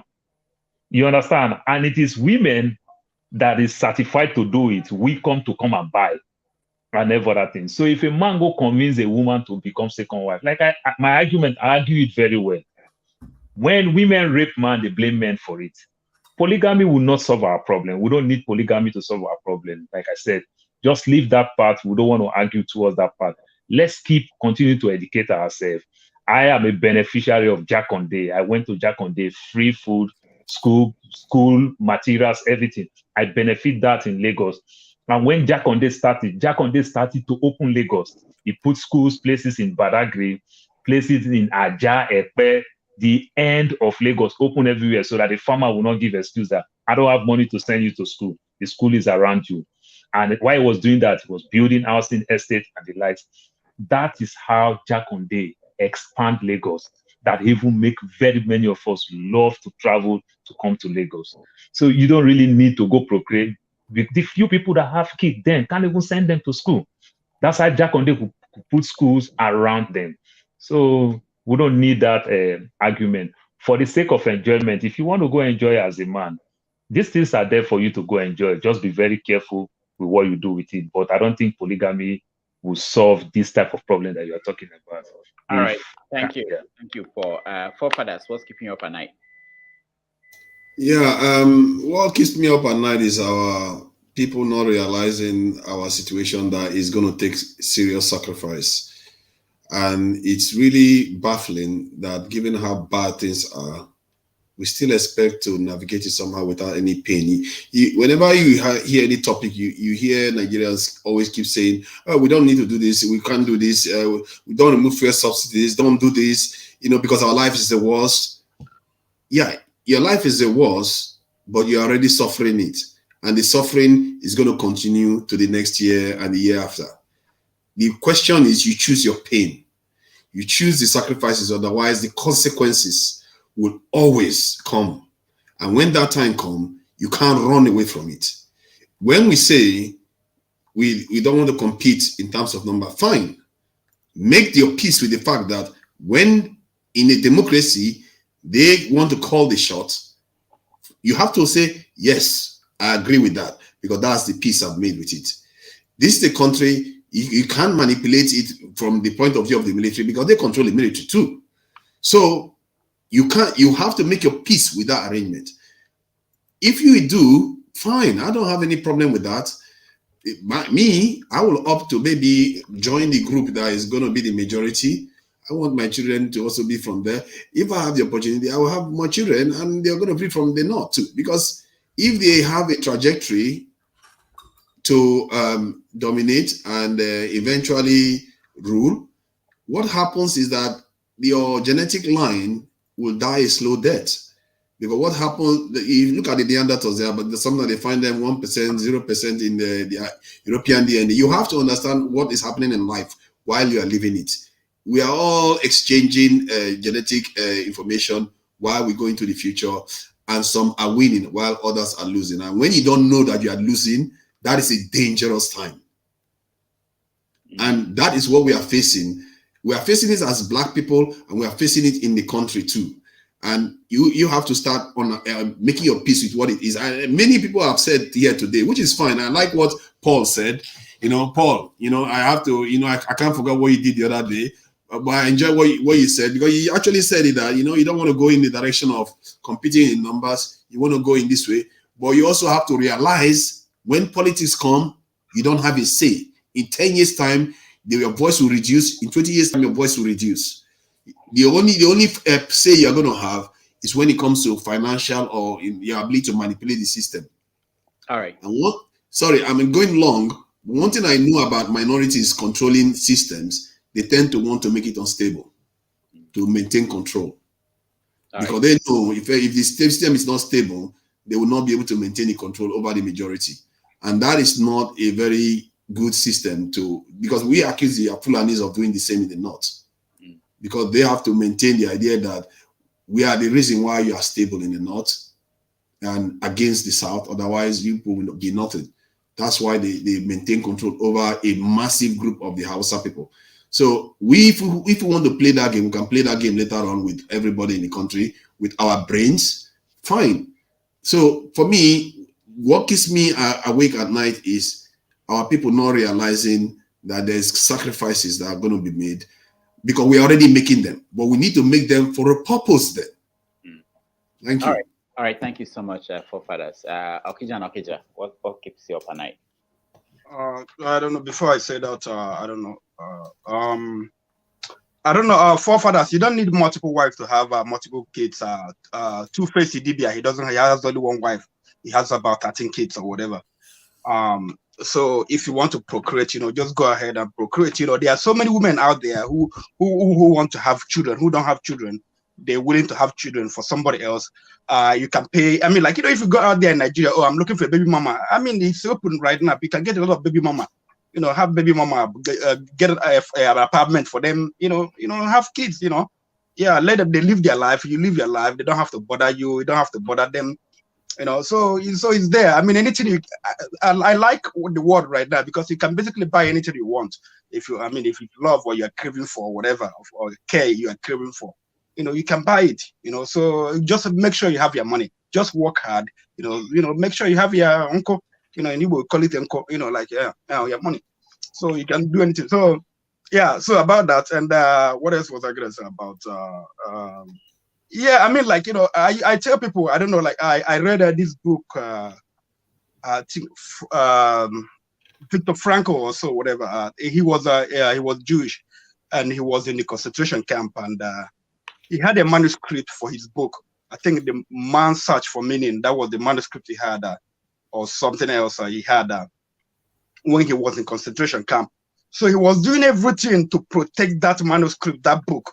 So he was so particular about his mental child. His mental child means what he lives, what he's going to live after him, not his biological child, his mental child. So that was what he was craving for. So I mean, like, we can have kids all they want to. We can better, you can have the mental children. I take example, and there are some people who are struggling, grabbing Nigeria. I don't want my nation. I don't want my country. I don't want my piece of land. I don't want my forefathers' place. I don't know why you're struggling. Why just enjoy, you live your life. Stop all those struggle. Abraham came out from Syria. He moved to Canaan in the present day Israel, and he lived there because he said God told him to leave his father's land, and he left there. And he came to Canaan. He got married, and then after his wife died, he had Keturah. Had a child for him. Today, Abraham is the father of Christianity, his children, Jewish religion, his children, Islamic religion. They claim, I don't know about that, but they claim it. They're his children. So Abraham, just one man. They are no more living in that Middle East, in that Canaan. They scatter all over the world. They control the United States. They control Britain. You go to France. You go to everywhere in the world. They're in control. Okay. What do you want to have? Do you want to be like Abraham, or do you want to be like an Igbo man that has about 50 wives? Okay. Thank you so much. You talked about legacy, and that was a question that was asked to the chairman of the APC, Buhari's party. What is the legacy of the president? What is he leaving behind? Let's take a look while we round up. Opinion, can you share with us what you think President Muhammadu Buhari's political legacy is going to be when he leaves office? One of the legacies is during his time you came into existence, arise.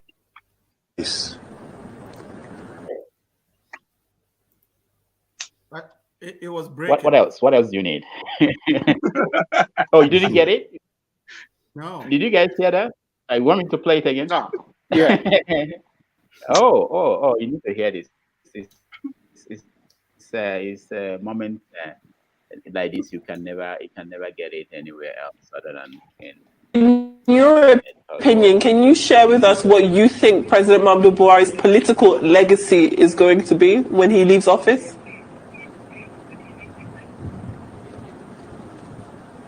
One of the legacies is during his time you came into existence, arise. That's one of his legacies. His legacy, arise, Yeah. and news. And you think What there's did he hope just for say this? that because Arise? Yeah. Because of Buhari, arise came into existence. Jesus. Now look at the idiots that is ruling Nigeria. Look at the fools. Look at the buffoons that is ruling Nigeria. Jesus Christ. More of them will rule Nigeria. Are you complaining? You are going to get more of them at this rate. Make your peace with it. You are going to get more of them. Look at at this rate. I'm sure some of you knew the one that went to Senate that carried all his 4 or 5 wives to the Senate at the House of 32 children.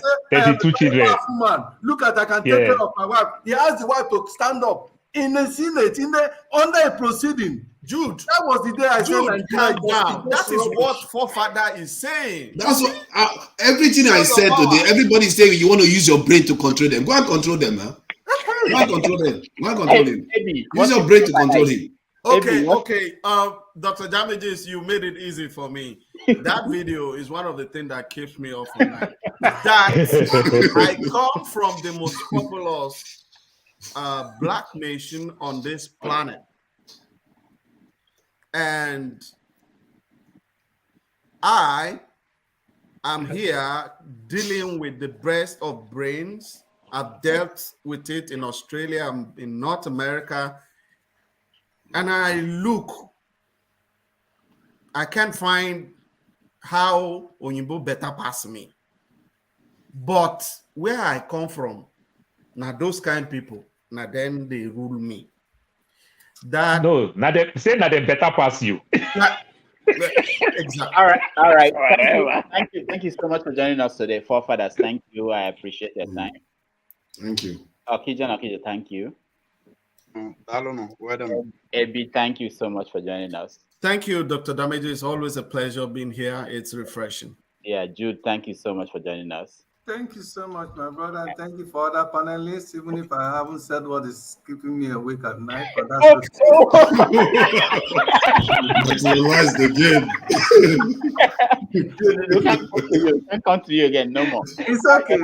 We know what keeps you up at night. Jonaba, thank you so much for joining us. Thank you, Doctor. I've been grossly sidelined, but that's all right. And all the people that joined us online, on social media, and those that couldn't stay to the end, we appreciate your time. And we'll do this again on Saturday. And of course, Joshua, I just have to apologize. I know you tried to join us. There was no space in the room.